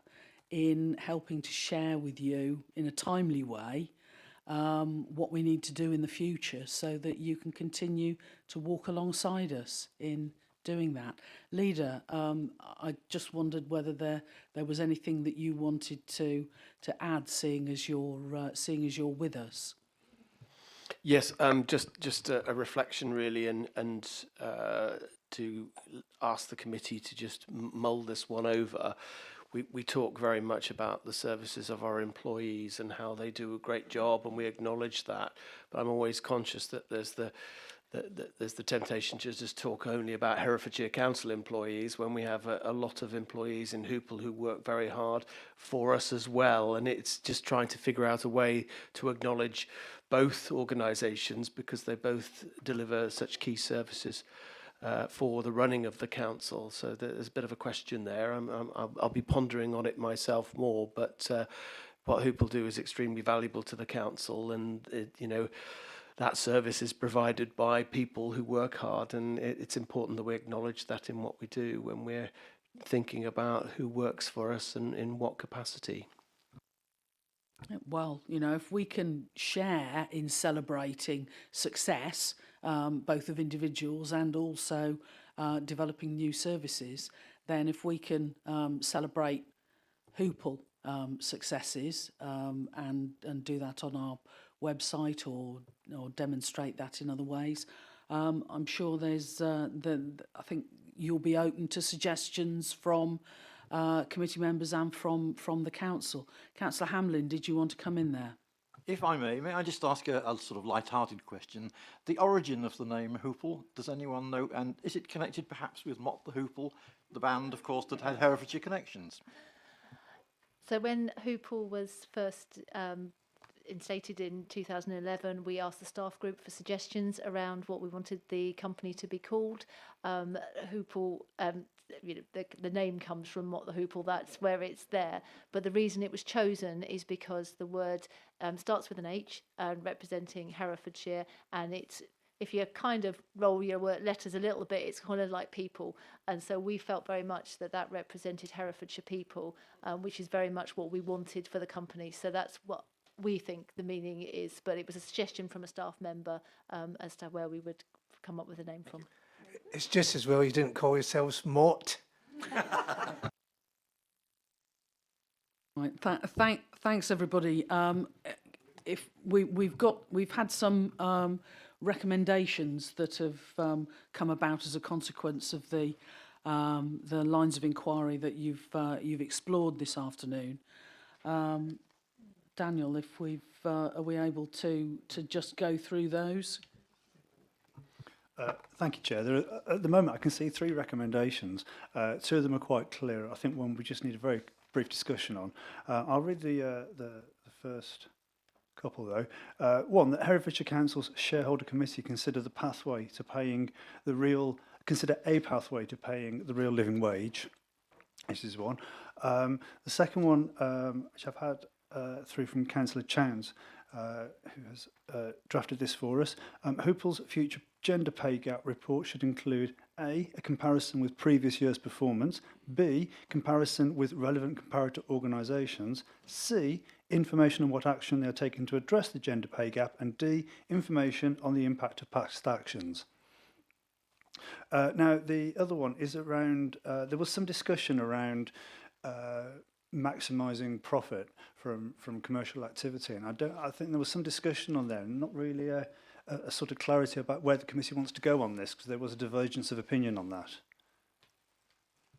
I thought it was Councillor Stark. You were wanting the shareholder committee. I mean, I do think that the leader thought that was quite a useful one as well. We're not actually forcing them to actually target the profit they should target for. What we were saying was we wanted to give a steer to the stakeholder committee to explore with Hoople the scope for increasing the income generating services that they provide in order to help towards reducing the cost to the major stakeholder, Herefordshire Council. I think that was the sort of steer we wanted to give them, Daniel. So, this again concerns the shareholder committee, I guess, doesn't it? Yeah. It's a shareholder committee that we are asking, not the cabinet. So is that the Herefordshire Council's shareholder committee provide explicit steer to Hoople on to provide opportunities to maximise their income generating streams that they have within their own responsibilities. It actually could be additional streams as well, as Audrey has said. So. I think, if I might, Chair, I think we've got a next item coming up, and I think there's limited time for this. Is this a discussion we can have afterwards? Because I'm just, it's getting a bit... I'd like us to just bottom this out quickly. Okay. I think it's to the shareholder committee. It is recognising that there is a potential to increase commercial revenue within the Hoople business model, but just to consider how that might be done in a way that doesn't put at risk the delivery of services to the Teckle shareholders. Chair, I don't think we have to be that detailed. I think all we have to say is give the steer to the stakeholder committee to explore with Hoople the potential for increasing income generating streams that they can within their own responsibilities, so as to look at reducing the cost to Herefordshire of the services that they provide, and then leave it to the stakeholder committee and Hoople to see what they can do with that. I don't think we have to be any more detailed than that, Chair. I mean, we are a strategic management board, and one of the concerns I've got is we get into too much detail at times, and I do think we need to keep that strategic aim in mind and let the people concerned to actually sort it out and then come back to us. Thank you, Chair. So. Then yes, the Herefordshire Council Shareholder Committee explore with Hoople the potential to increase its commercial revenue. Okay. With a view to reducing the services it charges to Herefordshire Council. I think that's very important. With a view to reducing the services it charges to Herefordshire Council. Okay. Okay. So just one last time then, that Herefordshire Council Shareholder Committee explore with Hoople the potential to increase its commercial revenue with a view to reducing the services it charges to Herefordshire Council. Not reducing the services, reducing the charges Okay. for this. You did say services though. Yeah, reducing the charges for the services. Okay. Herefordshire Council. Councillor Fagan. Chair, sorry, but also I just wondered whether we need to make sure that the shareholder committee, as corporate parents representing Herefordshire Council, have completely ensured that Hoople have the care leavers as a priority when looking at apprenticeships. Is that something that we can put in as a recommendation? Surely it's more about whether we're maximising the opportunities for work experience and using our relationship with Hoople to benefit care leavers. Yeah, okay, but I feel that it would be good to put it on the radar given the issue in terms of needs that we have with care leavers. Okay, well again it's a shareholder committee question about maximising the benefit achieved for care leavers from Herefordshire Council's relationship with Hoople.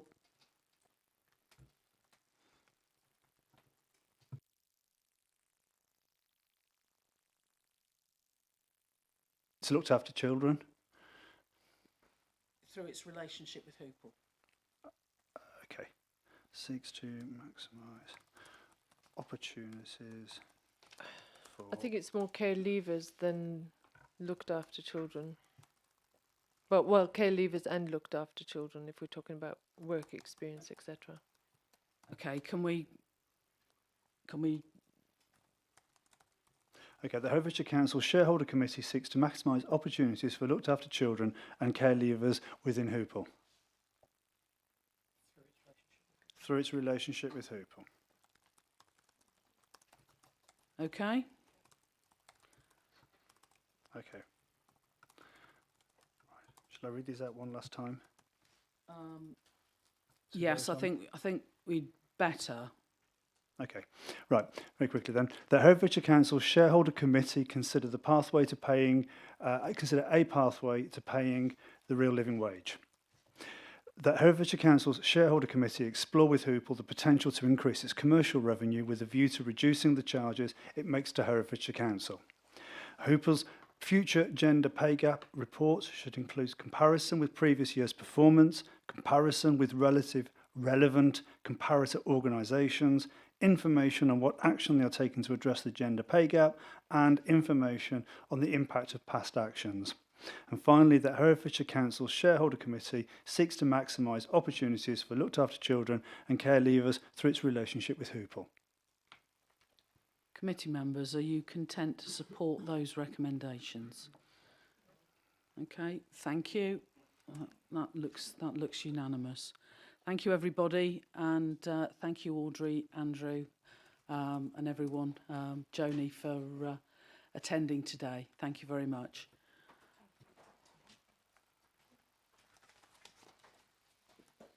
Moving on, we have Amy Pitt with us. Thank you for joining us, Amy, and sorry we're a little slow in getting to you. We are on agenda item 8, which is the task and finish group terms of reference for looking at the county plan.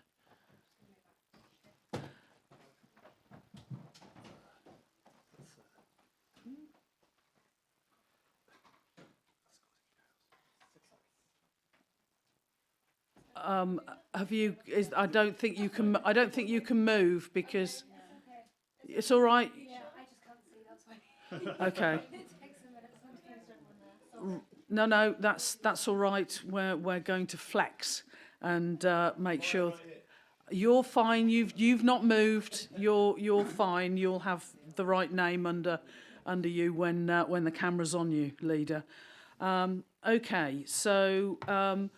One of the things that we did when we looked at the county plan in, I think it was November, was that we recommended that there was a working group set up to walk alongside the development of the plan. It was given a bit of extra time in order to conduct a meaningful public consultation, because we thought the consultation was a little bit compressed over the Christmas holiday period.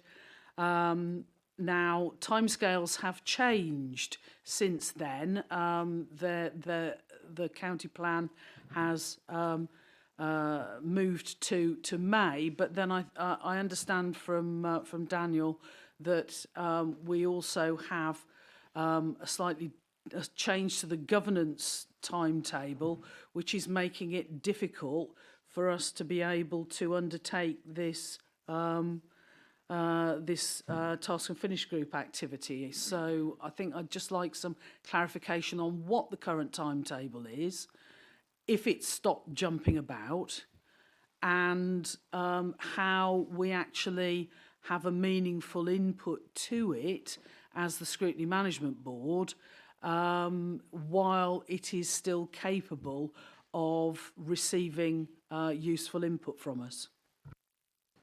Of course, yes. Sorry, can you hear me? It's quite high. There you go. Hear me? Yep. Yeah, so as you quite rightly said, at Scrutiny Management Board, the recommendation was that we extend the consultation timeline, which we did. We extended it to February, through to sort of mid-February, which then pushed the timetable for the Herefordshire Council Plan to April Cabinet, which is the 25th, and then through to May Council AGM to be agreed by full council. So as you know, the governance process, obviously we've got a number of groups that needs to go to before that, and things like cabinet feeder and internally corporate leadership team as well.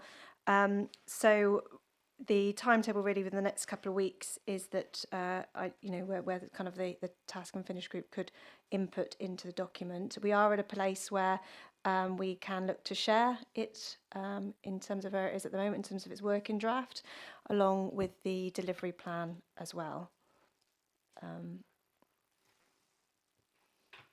Daniel, if you can help us out with this then, please. Yeah, I think the timetable that's in front of you at the moment just is not feasible, it would seem, given the time this is going to Cabinet. Obviously, I can think of worse problems to have. Obviously, I think this committee in the past has been critical at the time taken to produce this, and obviously having it ready now is a good thing. So what I propose is that rather than have a task and finish group, which in itself is somewhat burdensome, because to have a task and finish group you need to obviously recruit that and set the terms of reference like we've done at the moment, a far easier way for us to do this would be for this board to set up a working group itself, which would require no terms of reference whatsoever. We could use the ones here and just change the timetable. We could meet once, we could consider the draft plan, we could consider the draft delivery plan. We can feed our recommendations through to Amy and to other officers informally, and then to close the loop in that in terms of our transparency and accountability, we could then report that back to our May committee in terms of what action we have carried out to support Amy and officers in delivering that plan. That's very much off the top of my head as a proposal there, Chair. Okay, so I'm hearing fast and focused. Yeah. To feed into Cabinet and report back to the 14th of May Scrutiny Management Board in order to close the loop on it. Yes, Chair. Excellent, and we'll cover both commentary on the coming 12 months delivery plan and the 4-year county plan. Committee members, are you content with that? Councillor Stark. Is this not more appropriate for a spotlight review rather than a working group where we get together for a whole day, the board, and we crunch it? I'm agnostic in terms of what we call it, unless it has some constitutional or other governance implication. Well, spotlight review does have a role under scrutiny.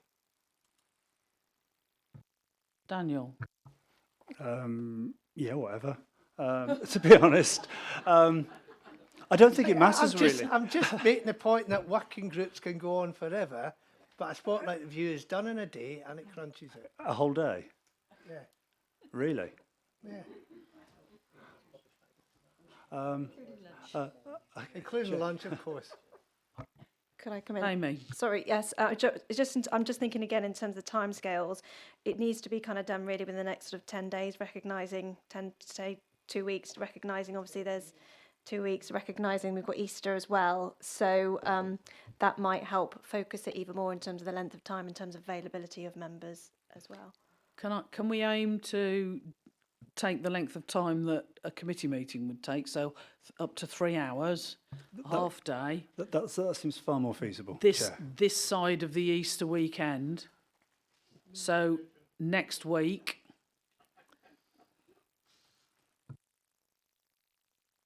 I think logistically, in terms of officer time, committee room time, councillor time, that strikes me as a far more effective, a far more achievable and deliverable project in the next 10 days.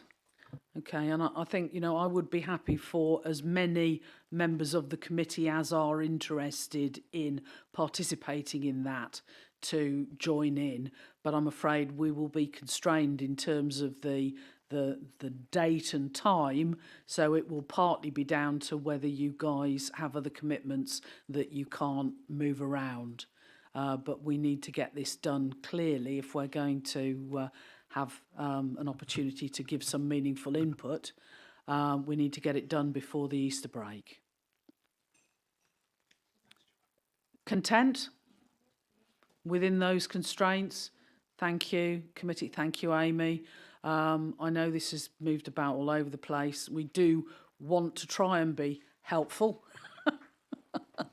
Yeah, it's an important document. So thank you very much for giving us the opportunity to do that.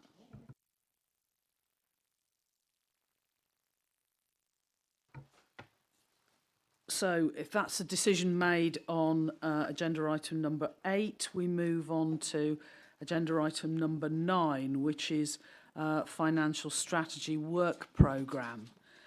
And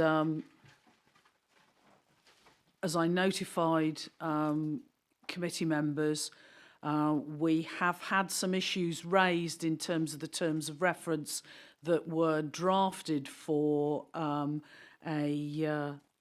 financial strategy work programme, and therefore what I propose that we do is we use this agenda item as an opportunity to capture any reflections from committee members on the scrutiny that we undertook of the budget over the last 6 months, and that we feed those reflections into a drafting of a work programme that we then bring to the May Scrutiny Management Board meeting after we've had the time to get it agreed with officers and with the finance team.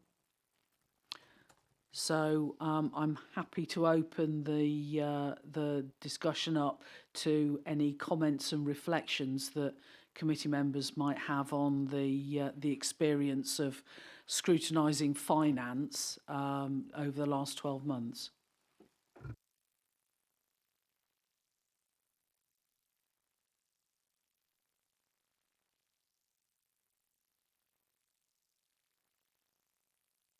Councillor Stark. Well, I didn't want to go first, but I might as well. I don't think we got to grips with the accountability around savings. I really don't think we pinned the cabinet down and officers down as to why we ended up with a huge overspend in children's services for a start, which was a 30% increase in the budget for this year. We never were able to pin them down, even with the task and finish group, as to why that happened and was allowed to happen. We got reasons for why there were increases in expenditure, you know, placements and agency staff, but we never got to grips with what was happening in terms of the management of it. Now, whether we could have, I don't know, Chair, because it depends on the information we got. But what we ended up with was a budget amendment as put by you, which I supported and others supported, which effectively said we were not convinced that children's services were going to make even the 2.5 million savings this year. So we've actually allocated about 2 million of the reserves as a sort of insurance, as it were, just in case they don't make it. So my concern is, while we got the description of why the overspend was happening, I don't think we ever got to grips with what was happening with the management of the budget, so that I felt we weren't really looking at budget accountability here, but budget capitulation, that we were left with a fait accompli. We were left with a 30% increase in the children's services budget, whether we liked it or not as a council, and I found that very uncomfortable. And it's this idea that we used to have in central government, having a star chamber, that when you had real problems with savings, real problems with the management of savings, somebody somewhere at the top got to grips with it, brought the parties together and crunched it throughout the year. They didn't wait until the end of the year and say, oh, sorry, we've overspent by 11 million, therefore you'll just have to incorporate that in next year's budget. That's totally unsatisfactory, Chair. And I don't think we or anyone else really got to grips with it, to be honest. That's one of my major concerns. Thank you, Chair. Okay, I mean, thank you for those comments. I think what we need to acknowledge is that overspend was being forecast from the first quarter, and it was being forecast very accurately in terms of it having, come to fruition as an overspend that we're looking at as we draw to the end of the financial year. So there's a question mark over why those additional costs were not known sufficiently early to become part of the budget for this year that we're in at the moment. And it has informed whether we feel confident that we can defend a balanced budget being put before council, which was the purpose of the amendment. Children's Directorates have still been targeted to deliver those £2.5 million worth of savings to pay the reserves back. It's just we haven't relied upon those to balance the budget in case there was any challenge after 2 years of significant overspend in that area. So I think, in a sense, I saw that as a win in terms of, some an impact of undertaking the scrutiny work that we did on whether the in-year delivery gave us confidence that next year's budget was deliverable. And the outcome was that we mitigated that risk whilst still asking, as a full council, that the Directorate delivered the savings that the administration was confident would be able to be achieved during the coming financial year. Councillor Stark. Yeah, I'm sorry to have to come back to you. There was no evidence I saw of active management of trying to cope with that early warning that they had that the savings were not going to be achieved. That's the crucial point. It wasn't that the actual overspend didn't come about. We know it was coming, but it was the management of that downwards that I didn't see. We lost Gladys Rose White. Why? The Improvement Board overseer. She went. Why? I mean, what did she not like about what was happening? Or was it just simply that she wanted to go? That's the point. You're meant to manage a budget throughout the year, not simply bank and overspend and then just let it run throughout the year. And it's a difficult one for scrutiny, but we never got to grips with whether that overspend was being managed proactively, Chair, so that it didn't end up being a fait accompli at the end of the year. And a major impact on our budget. And if it happens again this year, if they end up with millions overspend this year again, then it's starting to threaten us in terms of our financial viability. Absolutely, point taken. So in the context of looking ahead to the coming year, what is it that you would like to suggest we maybe do in the context of financial scrutiny as the which is our responsibility as Scrutiny Management Board, to focus in on that? Is it about delivery of savings?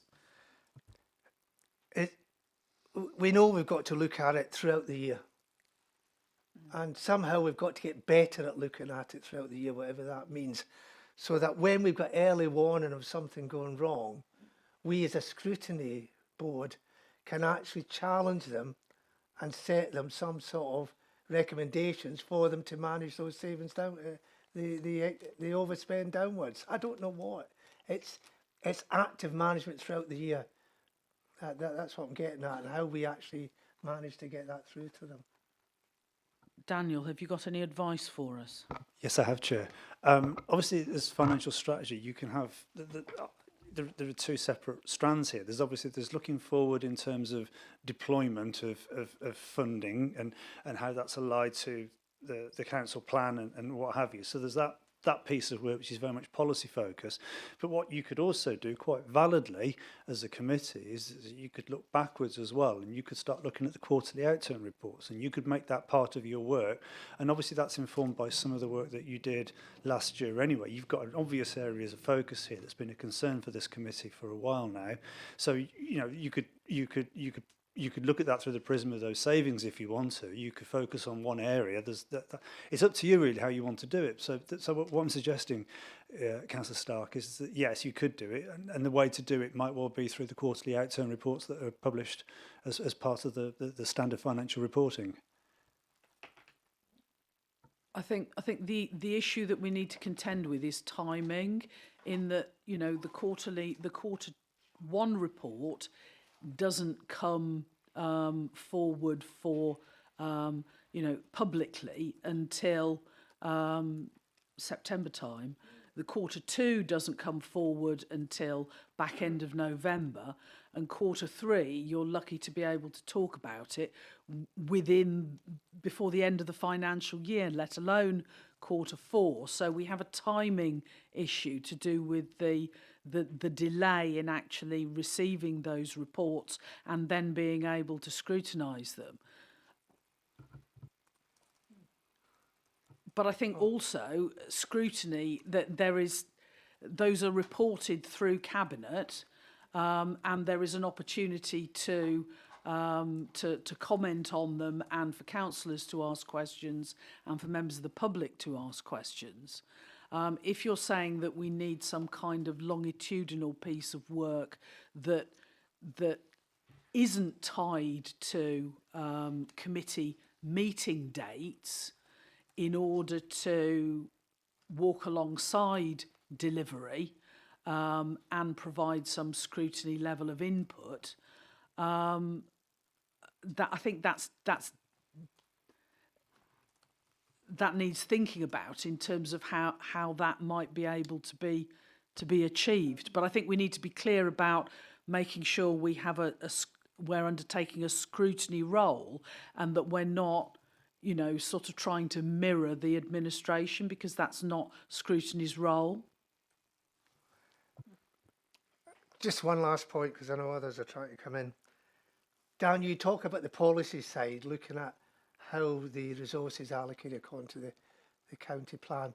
That's totally thrown out by budget overspends. It's totally thrown out by the fact if we don't manage the finances in one year, then there's no connection between what we end up in the next year, as we found in 24-25. I wanted more money to spend on E&E. I had no chance to get more money spent on E&E because of what had happened with children's services. So I just leave that thought. They're not separate. They're inextricably linked. But I know, Chair, we have a capacity issue. I know how much do we mirror what the Cabinet's role is. But I just felt that was one of the issues that nobody got to grips with last year. Okay. Thank you, Councillor Crockett, then Councillor Chowns, Councillor Cornthwaite, Councillor Thomas. Thank you, Chair. I don't know whether it was the last meeting or the one prior to that, but we had comments from the Cabinet Member for Finance, and he gave us his assurance that he would follow up and challenge any overspend in the Children and Young People's Directorate. So is there any capacity for him to feed back to us at this board, either on a meeting basis so that we have it on the agenda, or on a quarterly basis? I'm not sure which would be the best way to follow it up. I think we'll take that away as a question, because and we'll see what we can do to maybe have a closer working relationship with the Cabinet Member for Finance. Councillor Cornthwaite, then Councillor Chowns. I think probably we're all a little bit frustrated in the fact we don't know what we can do relating to monies going out in the budget towards children's services, because we all want to be as compassionate as we can, and I don't know where our role comes in as to some of there are areas of children's services where money is just thrown at certain areas, but is that national? And we're forced to absorb it as Herefordshire Council. And the one area where I've always been concerned is the amount of money given to young people who are in care, and they actually can have more spending money than a family that's and I've never really been able to get my head around the fact that a child in care can be given spending money in excess of what I would be paying if I'm paying minimum wage to a member of staff, and they're expected to raise a family on it, and a child in care can have it as spending money. But have we got any say in that whatsoever, or is it just something that we've got to find? And that would be my question. What areas can we really look at that we can make a difference and say, that's not going to happen in Herefordshire, we're not going to throw that money away? Or is it all that we've just got to accept the fact that this huge amount of money, which we can't control, goes out through children's services? Well, I would hope that it is being controlled, and that the money that is allocated for whatever its purpose is appropriate to the reason for doing it. I think there's maybe something for the Children's Scrutiny Committee to look at, if there are areas of concern to do with how we assist our young people to make the transition from being looked after to being independent, and how we provide them with assistance in doing that. But that's not really what we're focusing on here. We're looking really at the scrutiny of the council's finances. So maybe that's something for Councillor Fagan, you to be receptive towards, if there are concerns, and you feed them in to Children's Scrutiny Committee. Councillor Chowns, then Councillor Thomas. Thanks.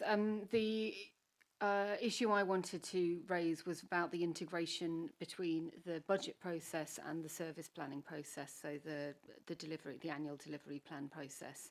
I think this is where SMB could play a very valuable role, because for many years I think those two processes effectively operate along different time frames, and that is not how it should be, because the money and the objectives should be closely aligned.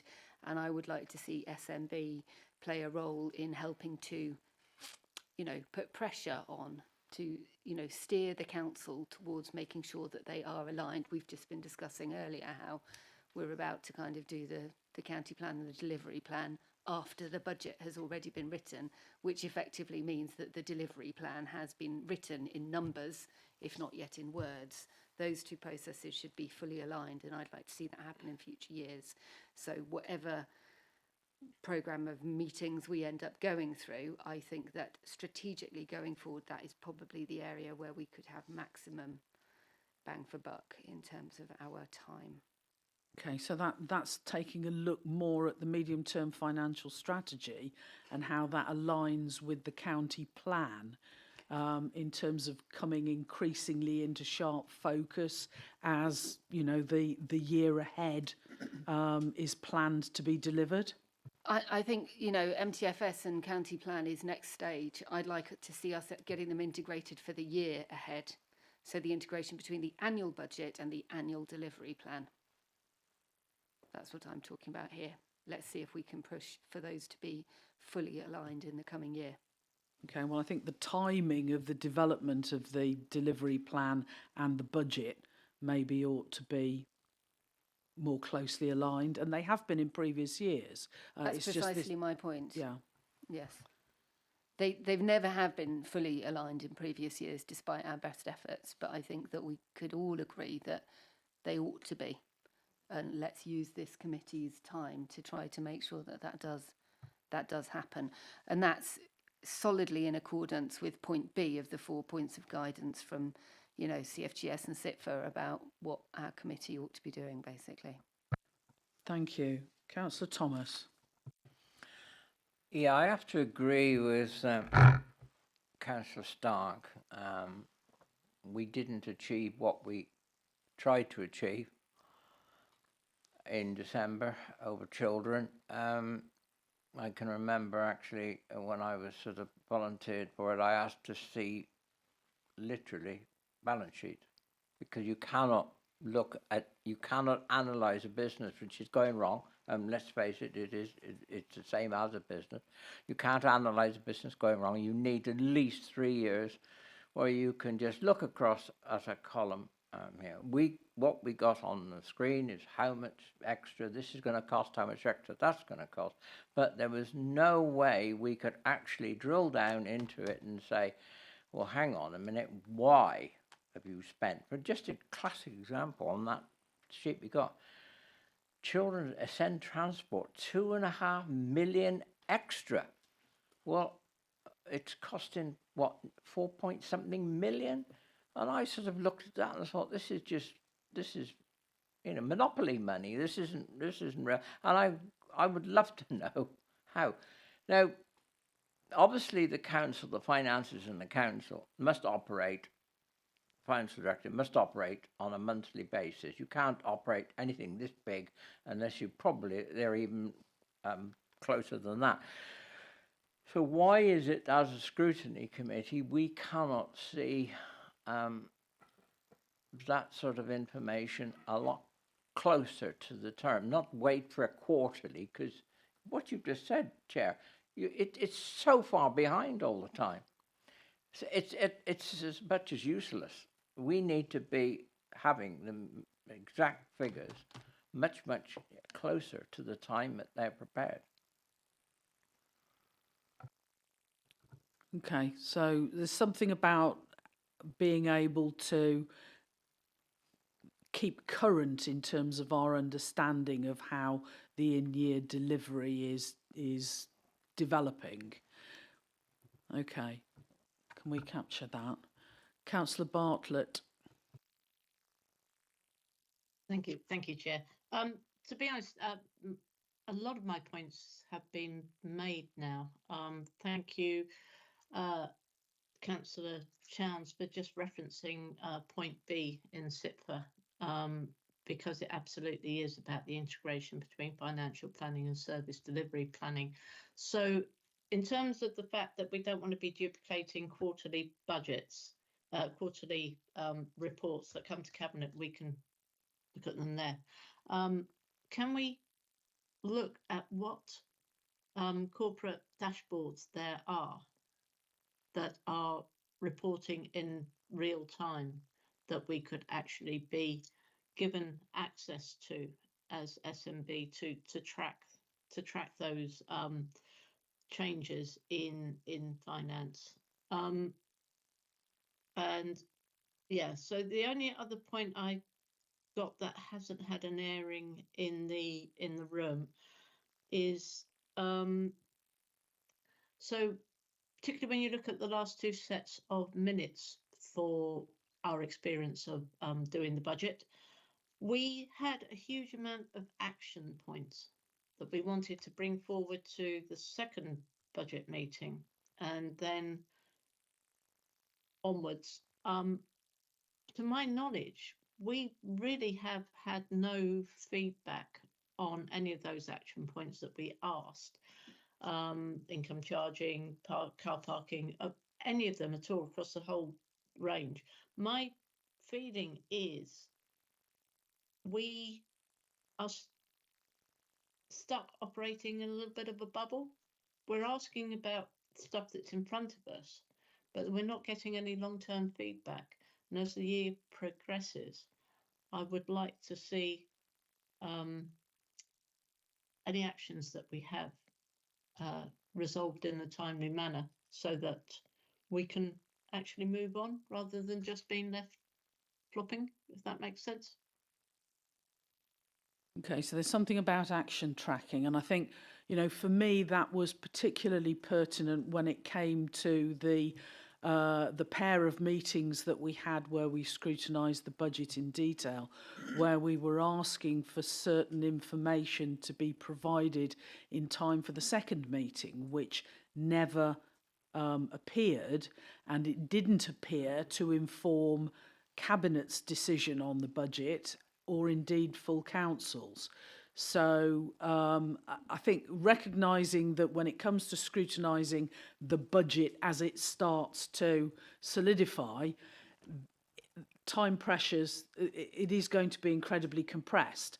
But I think how we get some fast turnaround on any requests for additional information, it's worth thinking about that in advance and how we actually achieve that. I mean, for any other comments from committee members? Councillor Fagan.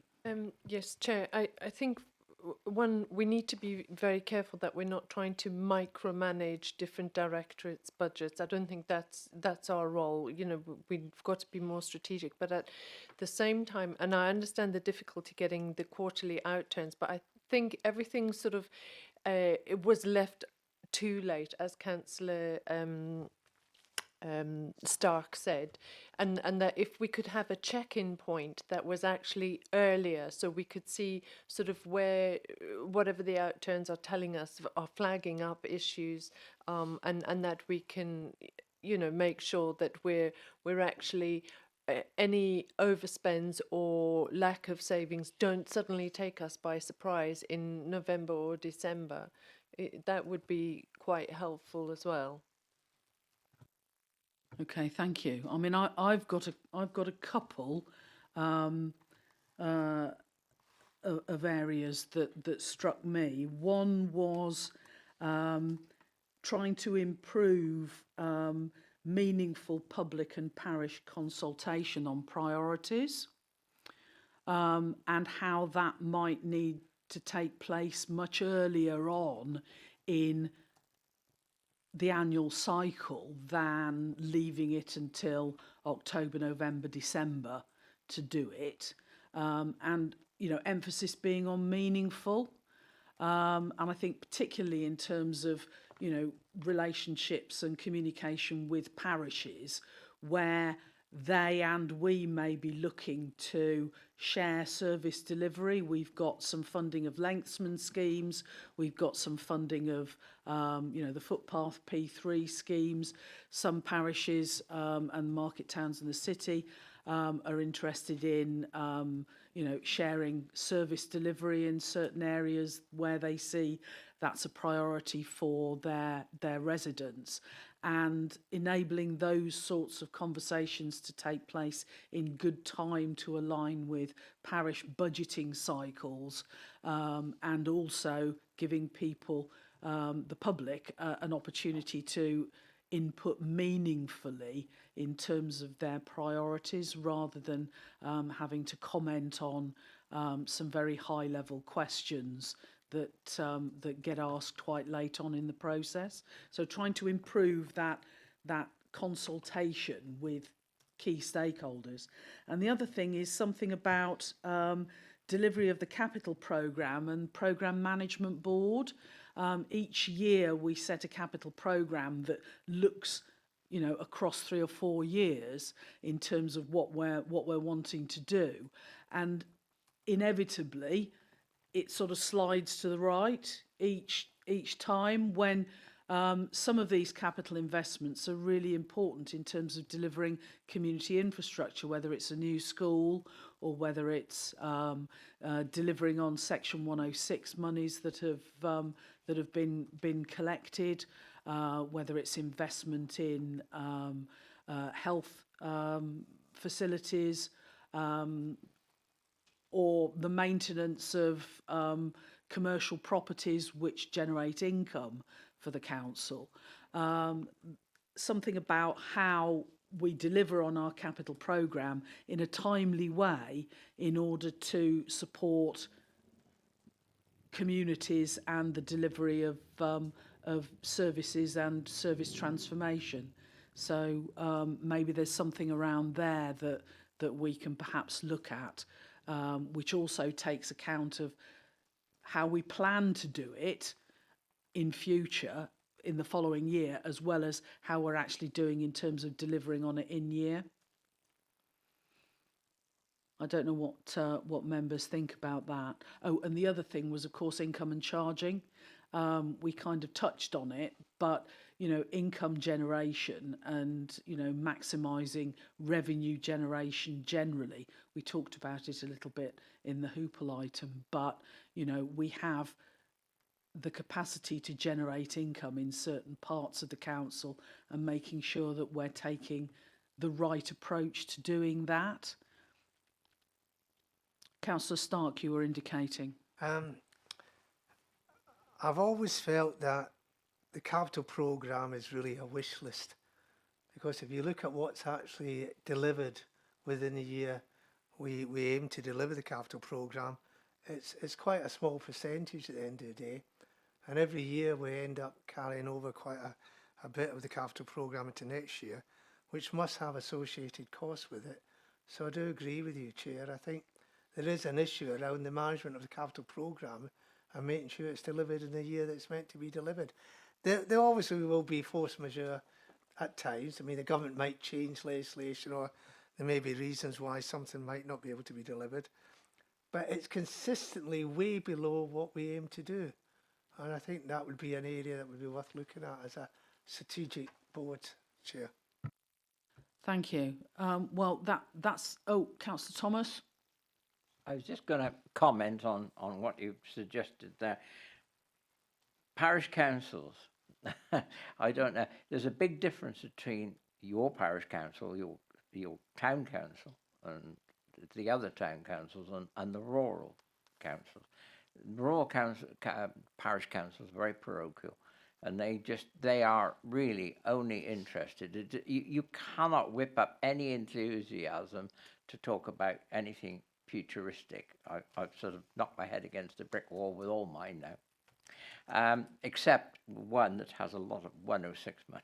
So I think Councillor Stark is right. I think I'd only been in this job a month, and I suggested to Jonathan Lester, what this council lacks is what Councillor Stark, a star, we call it a star chamber, but you need about 5 councillors who are going to get these things that are lagging, are not being dealt with. You need, or either the cabinet need a cabinet member without portfolio, one or the other, but you do need a group that will go in and sort these problems out, look right into them, and have the power to look right into the detail and see how we can improve things. Because at the moment, he's right, we talk about and we look and we analyse, but actually we just criticise really, or suggest constructive things. We don't actually get anything done. And I just feel, obviously coming from business, there would be something, in my own business, I always had somebody on my team always looking really to how the rest of the team were performing. And I think we lack that in council. Right. So in the context of financial scrutiny, is there something that you're suggesting we need to look at there? You started talking about parishes, and then ended up talking more generally about having a SWAT team. Yeah, sorry, I did. Yes, I did move on because I was trying to cover sort of both of what you said. Yeah, I think there is very much a place for whatever you like to call it, SWAT team, a STAR team, or a cabinet member, whatever, that will be given, like for this committee to say, right, well, we want, like our task and finish. We all agree that for various reasons we didn't quite get to the bottom of that. But if you had a small group of councillors, because then they're responsible to the ratepayers, that would go in and look at these things individually, I think it would be a marvellous thing. So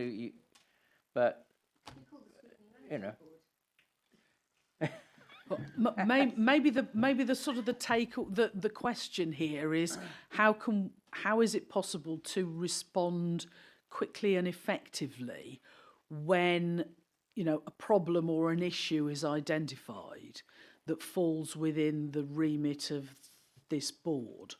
Okay, and we can just take that away as a question. Councillor Stark. Who within Scrutiny is responsible, if we should be, for advising on cabinet structure and cabinet portfolios? It's not our business. So that's just decided by the leader and we're left with it? That's down to whoever the council elects every May to be its leader. They have absolute authority to put whatever kind of a cabinet together they want with whatever responsibility split they want to appoint. Shame. Committee members, thank you very much. That's really helpful. We'll take that away and arrange an online session to go through a draft programme. So if you've got any more ideas, do please feed them in. But we'll take away those reflections and suggestions. Whilst we've been having this discussion, officers here have been very diligent in identifying an optimum gap for that session. It's our best efforts. It's not a perfect fit, so some of you are going to be disappointed, I'm afraid. We've done the best that we can in the very limited time, so there's an invitation in your inbox now, so it'd be great if you can accept that. Can I make it? Yeah, I want to ask Daniel. Oh dear. Daniel, what's going to happen in terms of reference for the financial strategy going forward? I think that's going to have to be brought back to this committee in due course for you to agree. Okay. The intention is that we'll be able to bring something back to the May meeting, May the 14th, and that nicely brings us on to the final agenda item, because basically we've been talking about putting that work programme together. So item 11 now, date of the next meeting, Tuesday the 14th of May at 2 p.m, and we have proposed dates for future meetings, 16th of July, 10th of September, 12th of November, 14th of January, 24th of January and 11th of March. So get those into your diaries and be there or be square. Chair, if I might just point out, they are already in your diaries. So. Councillor Stark.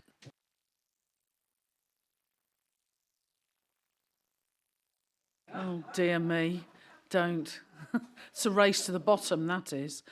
Right, and thank you everybody. With that, the meeting is closed. Can you confirm that we're no longer live streaming?